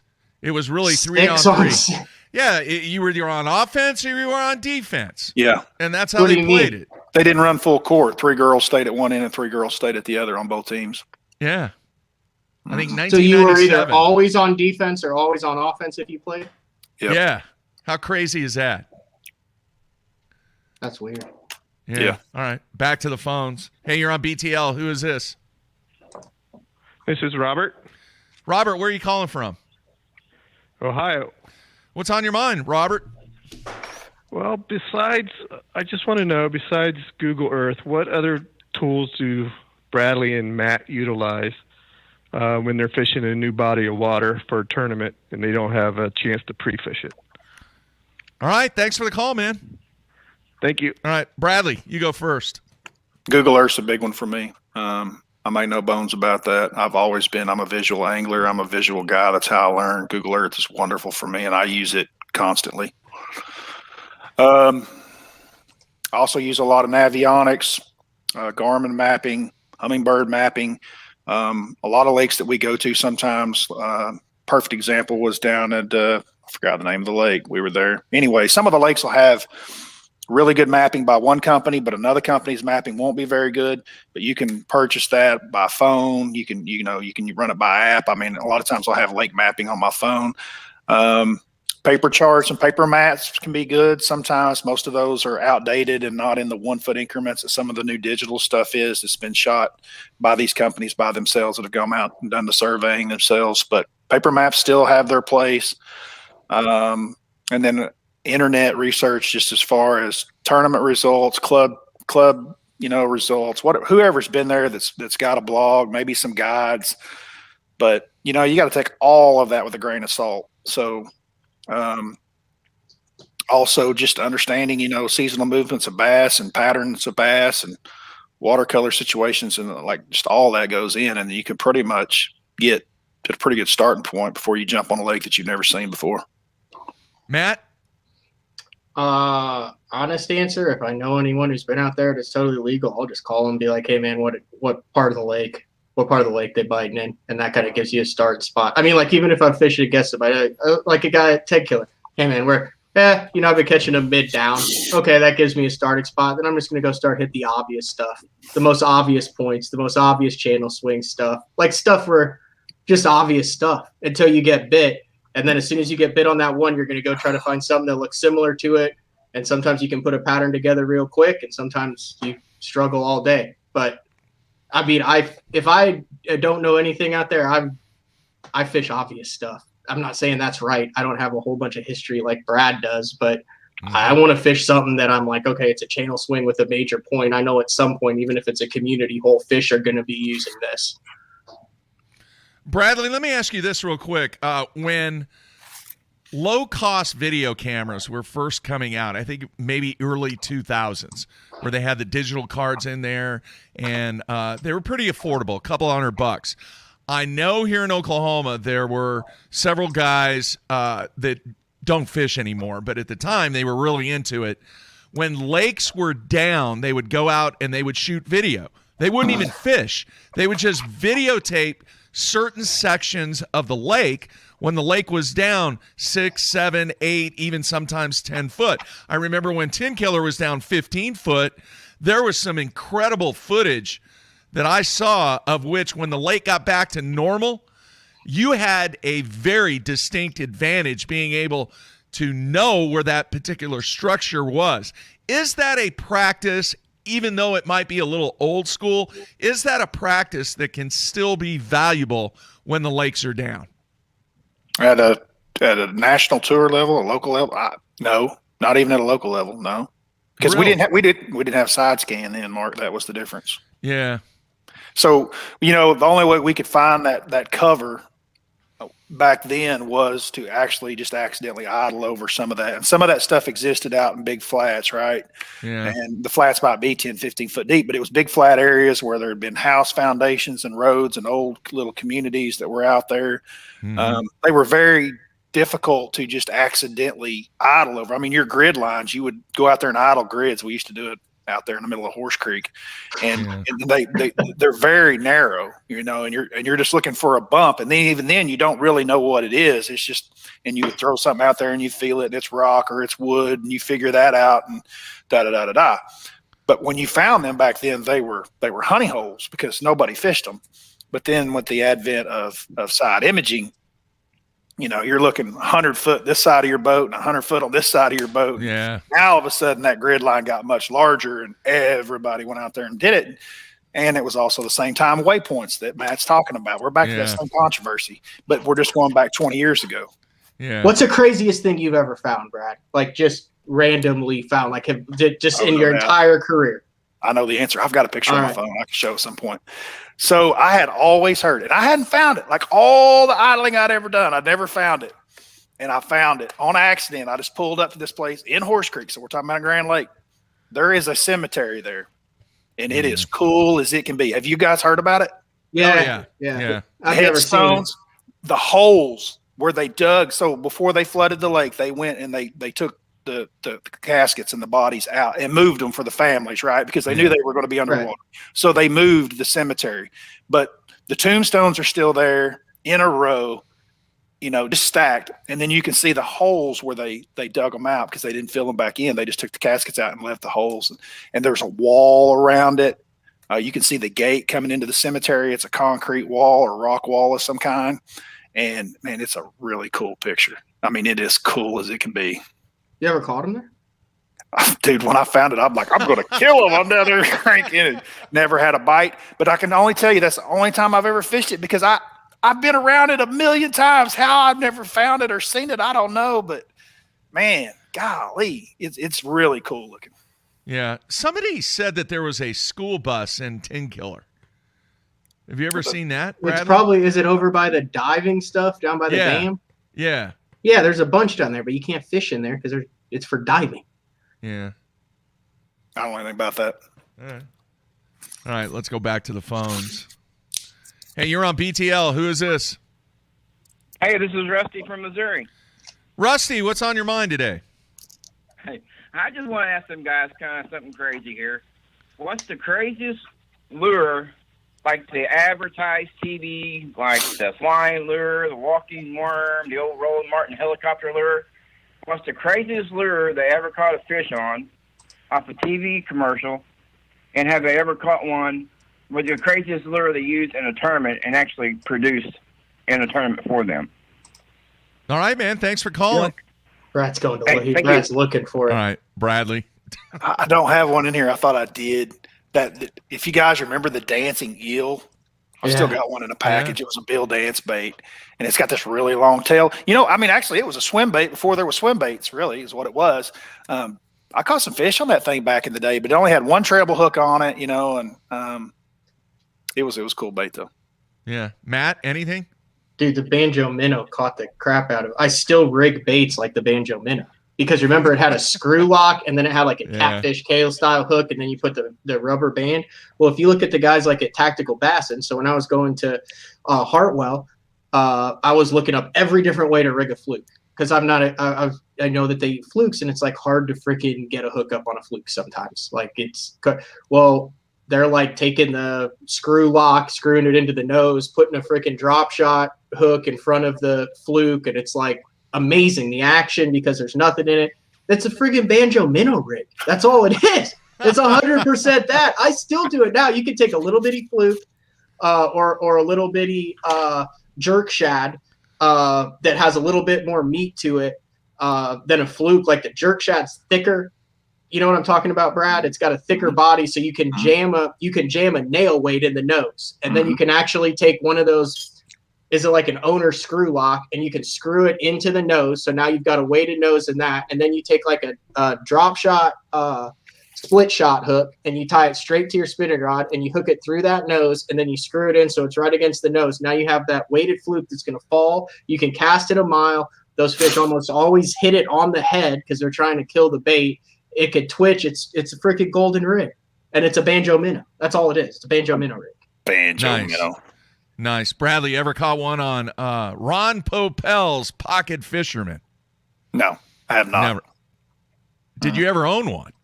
Dude, I'm the guy that carried a Cinco around in my boat when they came out for 3 years or 2 years or something stupid before I even tried that one. So I've never been much on gimmick baits, but man, I missed it on the Cinco. It took me a little while to get there.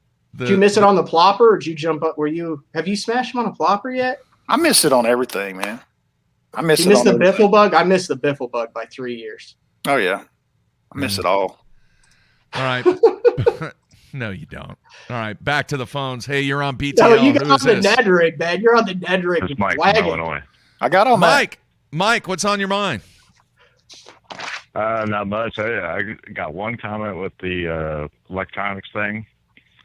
Oh, that Everyone's was still worried about that was off limits, but keep it short. It's just a comment. Okay. Everyone's all worried about everyone winning something. Well, tell them look at the stats.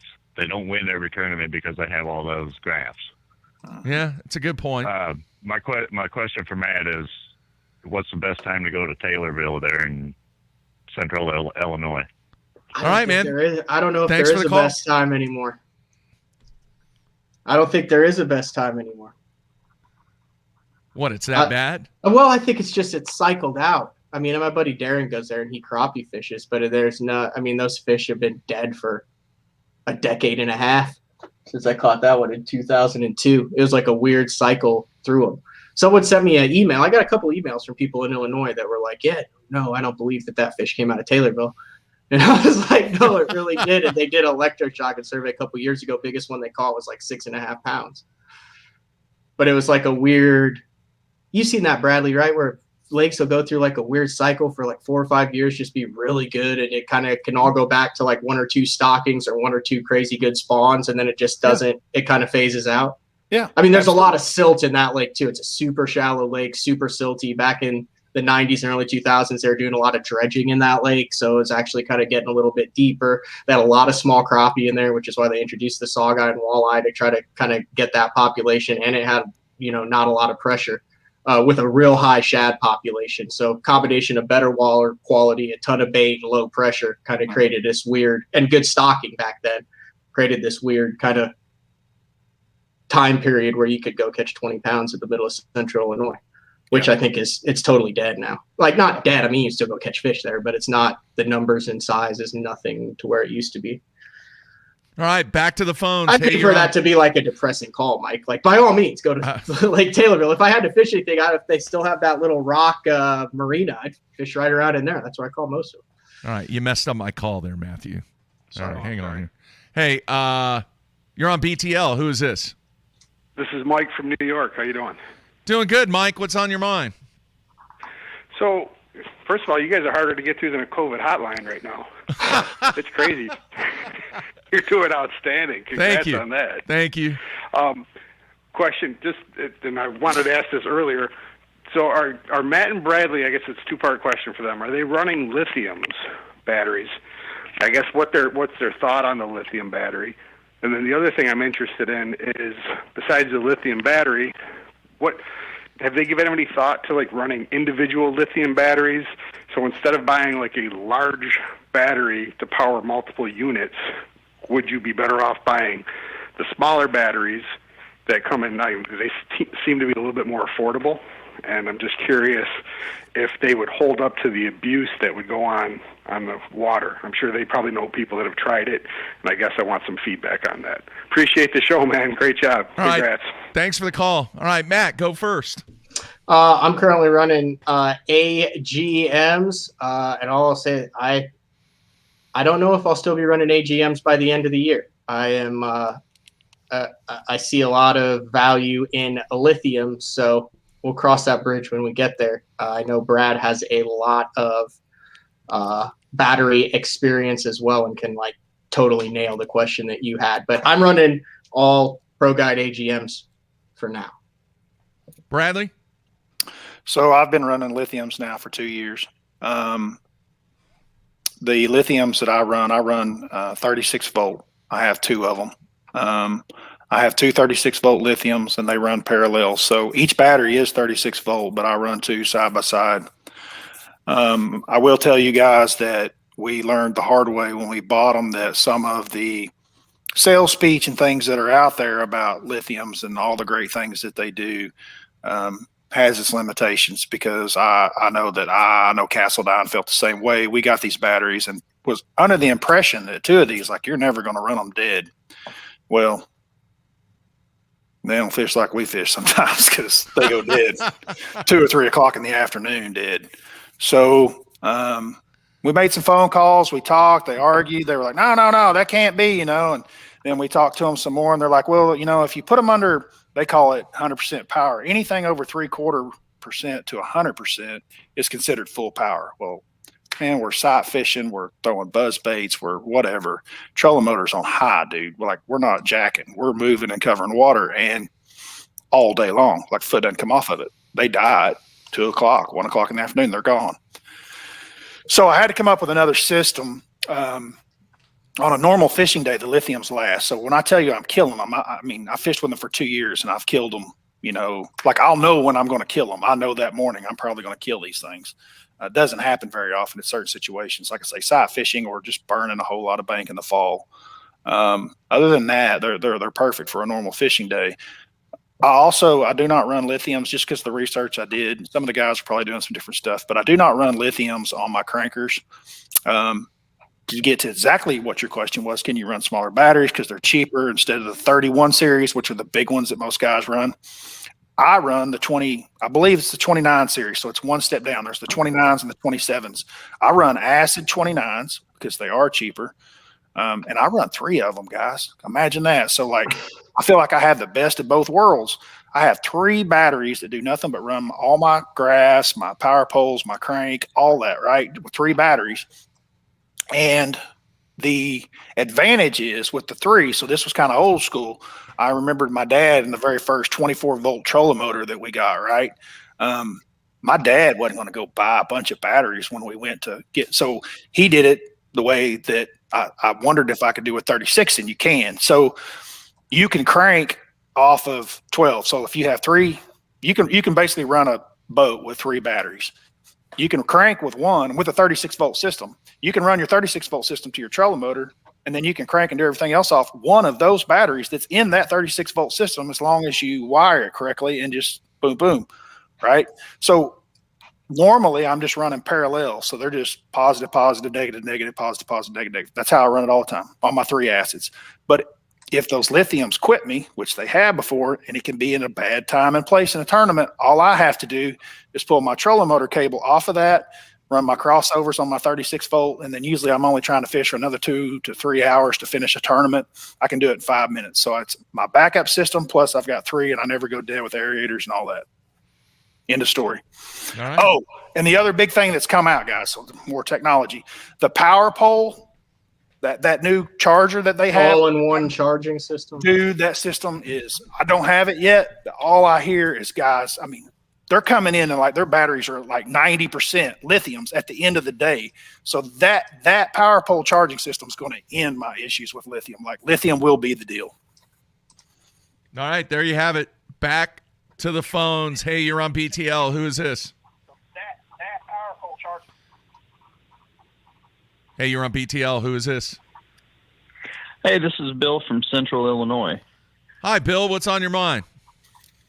Hey, I just saw this morning that Navio Networks, along with Wired to Fish, has announced a partnership, and they are launching what they call a global fishing channel, and supposed to be a linear channel, slated to go live February 21st or February of 2021. And I wondered if you think they're going to be a player in the tournament live stream game, and is there a real niche for more content? They say that they're going to bring a unique blend of regular programming, live events, dedicated classic segments, and original content developed for and aired exclusively on Wired to Fish. So I just wanted to know what your thoughts are. Matt, did you know Jeffries? this? I didn't know it. Did you? Yeah, I saw the press release, and honestly, it was your typical press release that touts a lot of stuff. A lot of very ambitious stuff was mentioned in the press release.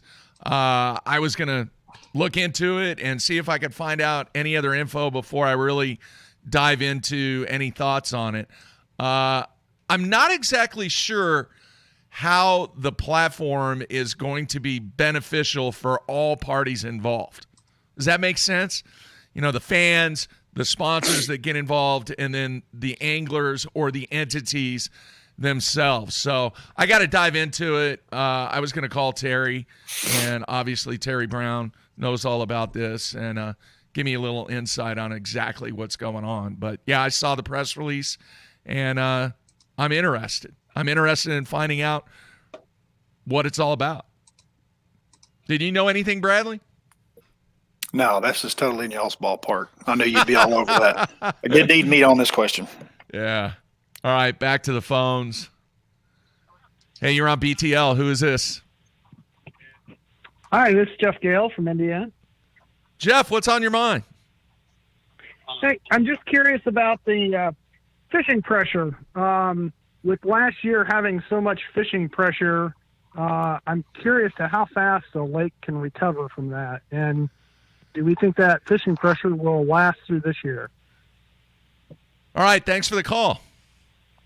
Thanks. All right. Hey, real quick, before you answer that, Bradley, Matt and I talked about the pressure that Grand is going to receive this year for what, Matt? A 5-week period?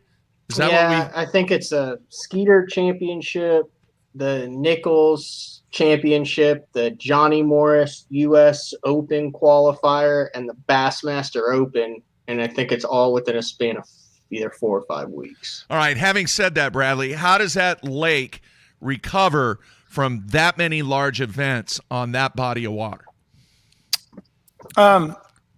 It won't. You know, by the time the Bassmaster Open gets there, it won't recover. that's a lot of events, and you're looking at the fall, and they've had them all year long. But to that gentleman that called in's question, so he's referring to just lakes nationwide and the COVID pressure, right? Yeah. And we definitely experienced that, and all the lakes were extremely tough by the fall, which they usually are tough, but it was magnified. One second, it won't be the XFL because they're on the Arkansas River, I believe. Anyway, continue. But the NPFL is going to Grand before that event, so it's one more that you didn't list. Yeah. I think that was where I got confused. Okay, so to answer that question, historically, winter has kind of taken care of pressure. So like all the pressure that we see where the fishing gets so bad in the fall, winter generally takes care of that. And, the cold weather, the way that they feed, they generally get fattened back up, and they come back up. And quite honestly, they're kind of dumb when they come back in the spring. That's why we call them fresh fish. You hear guys talk about catching them. They're really white. They're fresh. They just came up from deep water. They tend to be dumb. So it's almost like they forget. And nature cycle should take care of that. So do I expect to see a COVID hangover from last year this spring or summer? I do not. All right, Matt, any thoughts? No, Brad's been through a lot more than that. I mean, hell, there's not going to be any pressure across America for the next week and a half, 2 weeks. It's like a reset button. Everything's going to get down to 33 degrees and then taking months to warm back up. Yeah, bass sickles. All right, here we go. Back to the phones. Hey, you're on BTL. Who is this? Hey, this is Mark from PA. Mark, what's on your mind? Yes, I just had a quick question for Matt and Brad, if he wants to too.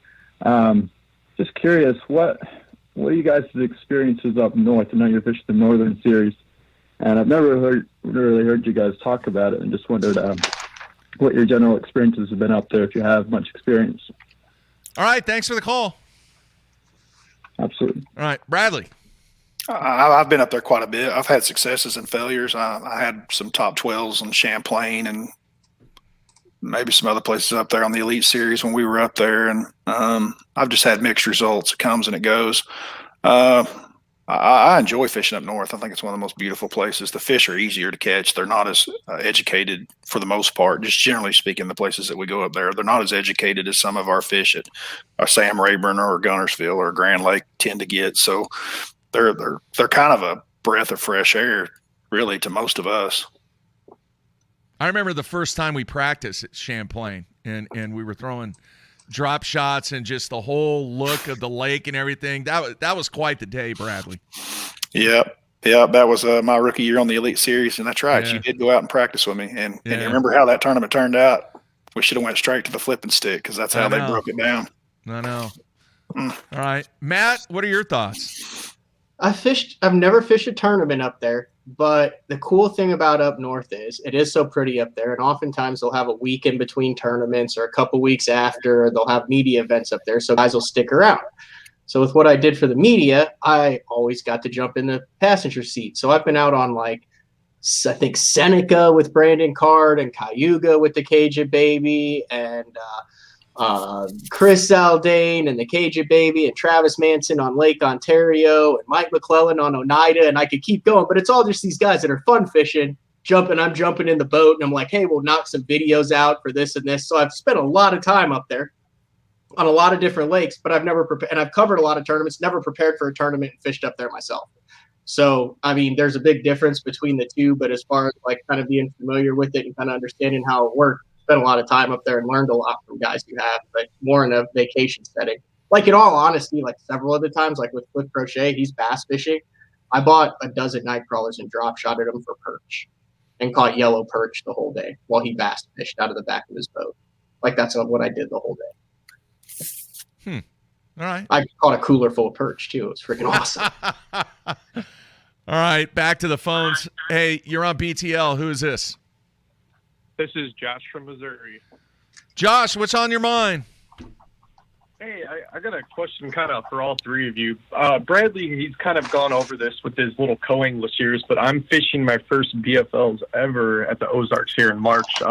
Matt and Mark, do you guys kind of, what would be your number one advice for a co-angler? And Brad, you can kind of throw in another one too, even though I've watched some of your videos. And if you guys fish the Ozarks and March. You guys got any tips? All right. Appreciate the call. Thank you. All right, Matt. I just say keep it super simple. I mean, if I was you in March, if you've got a guy who's, probably not going to be flying down the bank or anything, I'd keep a dang jig in my hand.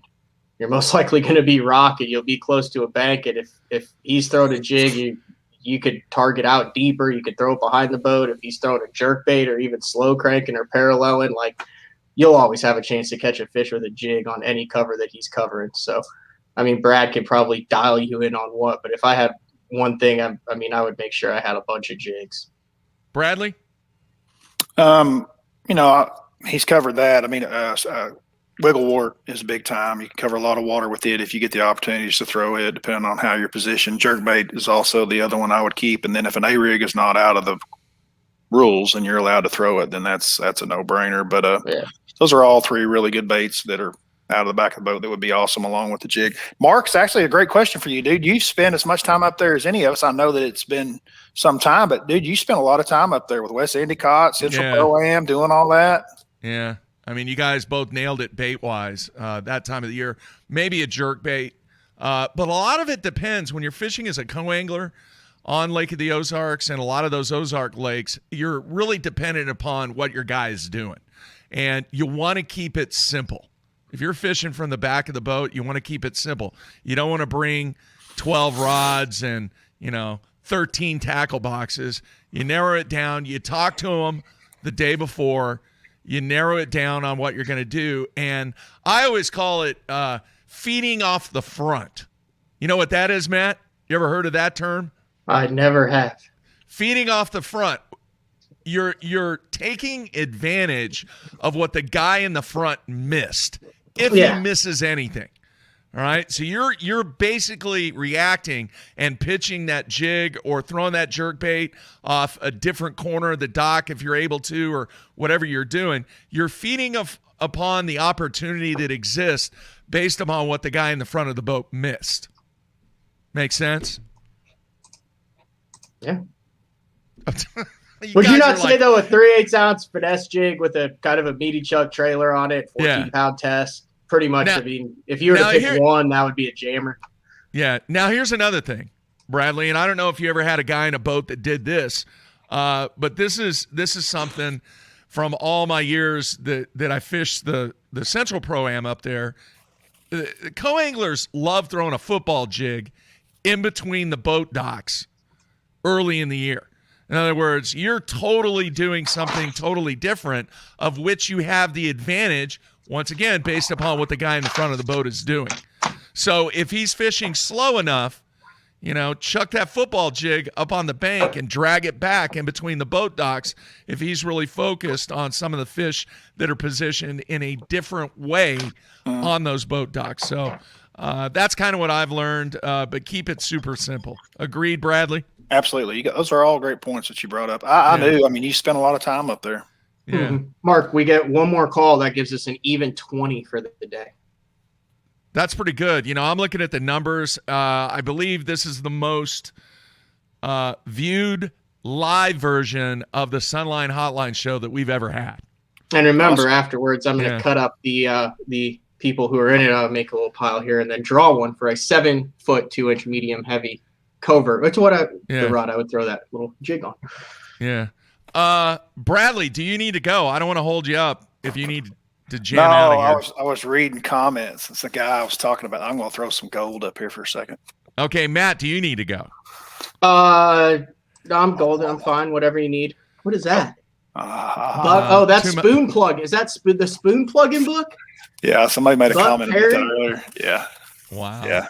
Yeah, if you guys want to learn some stuff about bass fishing, this is old school right here. Oh, that's very nice. All right, let's go back to the phones. Hey, you're on BTL. Hey, it's Matt from Minnesota. Matt, what's on your mind, man? I know you guys talk a lot about the big series going out to, or lack of going out to California, and logistically why it doesn't work. Why do you think we don't see as many bigger tournaments coming up to like Minnesota? We got plenty of lakes that size-wise could handle it, and it's not quite as tough logistically. So just want to get your input on that. All right, thanks for the call, man. Thanks. All right, Bradley. I'm sorry, I was reading a comment. All right, Matt. That's a political deal, 100%. All right. That has to do with chambers of commerce and people wanting them there and other people not wanting them there, and doing fisheries research projects with DNRs. And I mean, that whole Minnesota and politics, I mean, all you have to do is just start Googling like Mille Lacs smallmouth, Mille Lacs walleye. I mean, I've talked to guys up there. It's brutal. He's like, hey, you want to get in a bar fight, just walk in and ask someone about their thoughts on keeping walleye out of Mille Lacs. Yeah. Good point. All right, a couple of housekeeping items real quick. Tomorrow, day 4 with Frank Scalish. Then on Friday, our very first version of the watch party.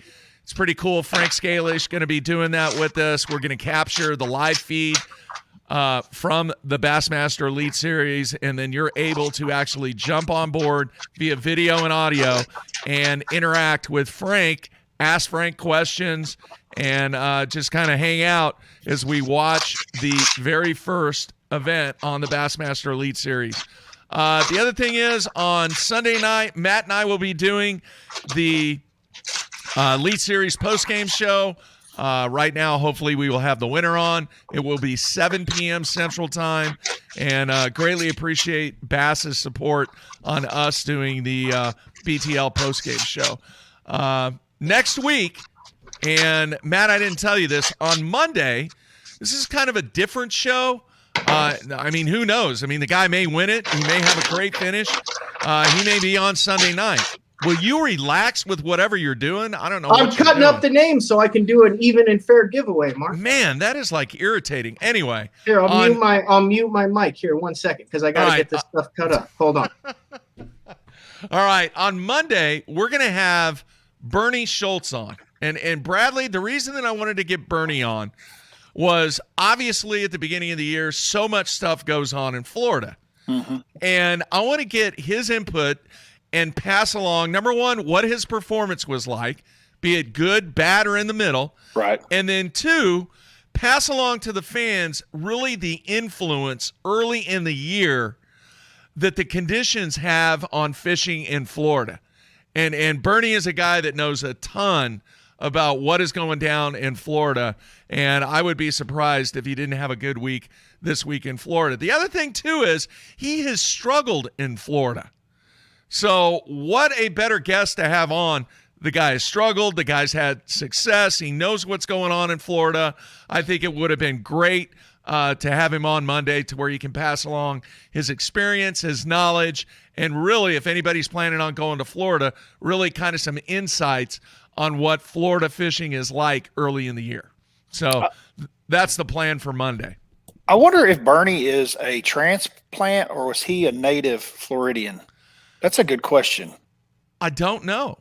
He's been there a long time. I mean, we both know that. But was he born there? Did he go to high school there? Did he grow up there? Or did he move there from somewhere else? I don't know. We'll find out on Monday. And then also next week, and I'm not sure what day, either Tuesday or Wednesday, we're going to try to get Pete Glusick on with the Bass University. Mm-hmm. They have got some really cool stuff that's getting ready to start with the Bass University and that entire franchise. So we're going to have Pete on next week to talk a little bit about some of the advancements that they're going to have going on with Bass University. So another jammed week. And then last but not least, our first Music and Memory show is going to go down on Tuesday night with myself and Kelly Jordan. So come hang out with us and enjoy some tunes as we reflect on a lot of great music and some memories involving Kelly and his life centered around some of the music that he has grown up with as a kid all the way to the way Kelly is today. So that's kind of the lineup. Matt, how many we got? I got 20. All right, let's cut it at 20. The Sunline hotline is closed. Let me go in and remove the banner real quick. And you are randomly going to draw a name from one of the callers today to win this fabulous rod. So that go took ahead. a lot more work than I thought it would be to get 20 things cut up and folded and put in a hat. All right, so I've got them all cut up individually. I'm going to reach up here, draw one name. This will be the winner. It is Rob from Michigan, who asked about Lunkers TV and YouTube stuff on fishing. That was a great question, too, by the way. There you have it. Rob from Michigan, send me an email, matt@basszone.com, with your contact info and your mailing address where you want this rod mailed to. I will pass that along, and it will be a 7.2 Denali covert. It's got the wind grips on it. It's black. It's a cool rod. 7.2 medium heavy will be headed your way. So great calls today, all of them. Oh, That's awesome. Guys, fans out there all across BTL world, many, many, many thanks. Just a great participation day. And Bradley, man, the fans love you, dude. You're doing a heck of a job. It's a shock, you know. I mean, dude, I can remember when you were begging me to like come in and do something just from time to time. I never wanted to come in, and now I enjoy it so much. It's just weird. Yeah, that's great stuff. Mark and I, for the record, Mark and I are not responsible for actually setting that rod out. I believe, based on the correspondence, that will come from them. Yeah. So you won't have to wait on it for 3 or 4 months. It'll be direct ship. Just say that, man. No, it will be direct ship. By the way, a big announcement for us next week too, Matt. You don't know about this either. We have a brand new sponsor that is totally unrelated and has nothing to do with fishing on BTL. It's not a big deal. It's a little bitty deal, but it's kind of cool. Any idea what it is? Hopefully it's something to do with alcohol content. Why? Why alcohol? We didn't get a beer sponsor or something? No. Oh, okay. No. Is it a Bowling World deal? I have no comment. Yeah. You nailed it. We got a bowling sponsor. Comment. I have no comment at this time. All right. There's definitely some crossover. They're going to get involved, and I'll go into it a little bit more next week. But let's just say this.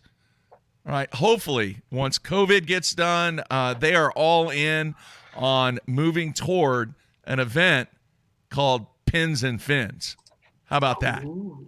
Is that going to be the second coming of Chips Fish and Chips? There might be a little poker thrown in there too, but Pins and Fins on the way here for the BTL fans and a lot of the pros, and some very, very, very cool stuff that hopefully will go down once this COVID situation passes. Living Missouri Outdoor City's still waiting on his prize pack. Email me, Matt at Basso. Tell me what you won months ago, and we'll see if we can get it taken care of.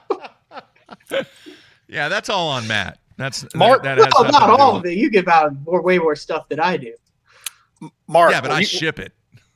Were you in Hog Haven? Were you to fish Table Rock back in the day? I'm just sitting here thinking, because back then I guess I just didn't realize that you were so into bowling. But you know, all the Central Pro-Am meetings at Table Rock, and I believe any meeting at Table Rock would take place at that place. Kimberling City. Yeah, Kimberling City Inn. It was a bowling alley. It was. It had 8 lanes. Were you just like beside yourself to go in there at night? Did you go early to the meeting so you could bowl a few frames? Or no, we bowled afterwards sometimes. And even when the Elite Series was there, one night we had I remember this. Beer and pizza. Van Dam was there. Zona was there. Kelly Jordan was there. You know who a really good bowler is Steve Kennedy. Really? Steve Kennedy can bowl.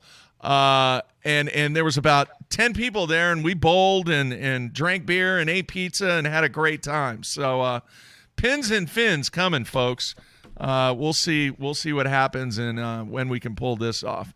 All right, Matthew, anything else? Tomorrow, Frank, day 4. Tomorrow is the Rattlebait show. Huh. Matt? Oh, I'm reading the comments. No, dude, that was 2 hours of question answered. Thanks, Brad. I'm glad at least one of us has an actual answer to something on all these questions. We need to have Brad in for all the answer shows. Nah. No, you can come in anytime, Bradley. Yeah, definitely the most viewed Sunline Hotline show that we've had in the history of us doing this. So big thanks obviously to Sunline for the support that we have on doing this. All right, folks, that's going to wrap things up. Bradley, what are you doing in this iced up, snowy, forecasted arena here in Oklahoma? I've got a buddy of mine from East Tennessee that's supposed to be coming in this weekend, and I haven't heard from him in like 3 weeks since we planned it. So I've got to figure that out if he's coming. And Panger and I are trying to get ready to go to Florida and like just YouTubing. We got some more videos. I got another co-angler video I've got to make and drop this week. So got a lot coming out. All right, folks, do us a favor, please. If you can, if you're not subscribed to us on YouTube, please do that. By the way, make sure you check out what Bradley has going on his YouTube page. And then if you're listening to the audio replay on iTunes, it helps us out immensely if you leave us a rating and give us a review. And then if you're doing that on any other podcasting platform and it is available, please do that also. I think Spotify, you can do that. But we are on just about every single major podcasting platform in existence. So appreciate all the support. Back tomorrow with Frank. Guys, great job today. That's it. We're out of here.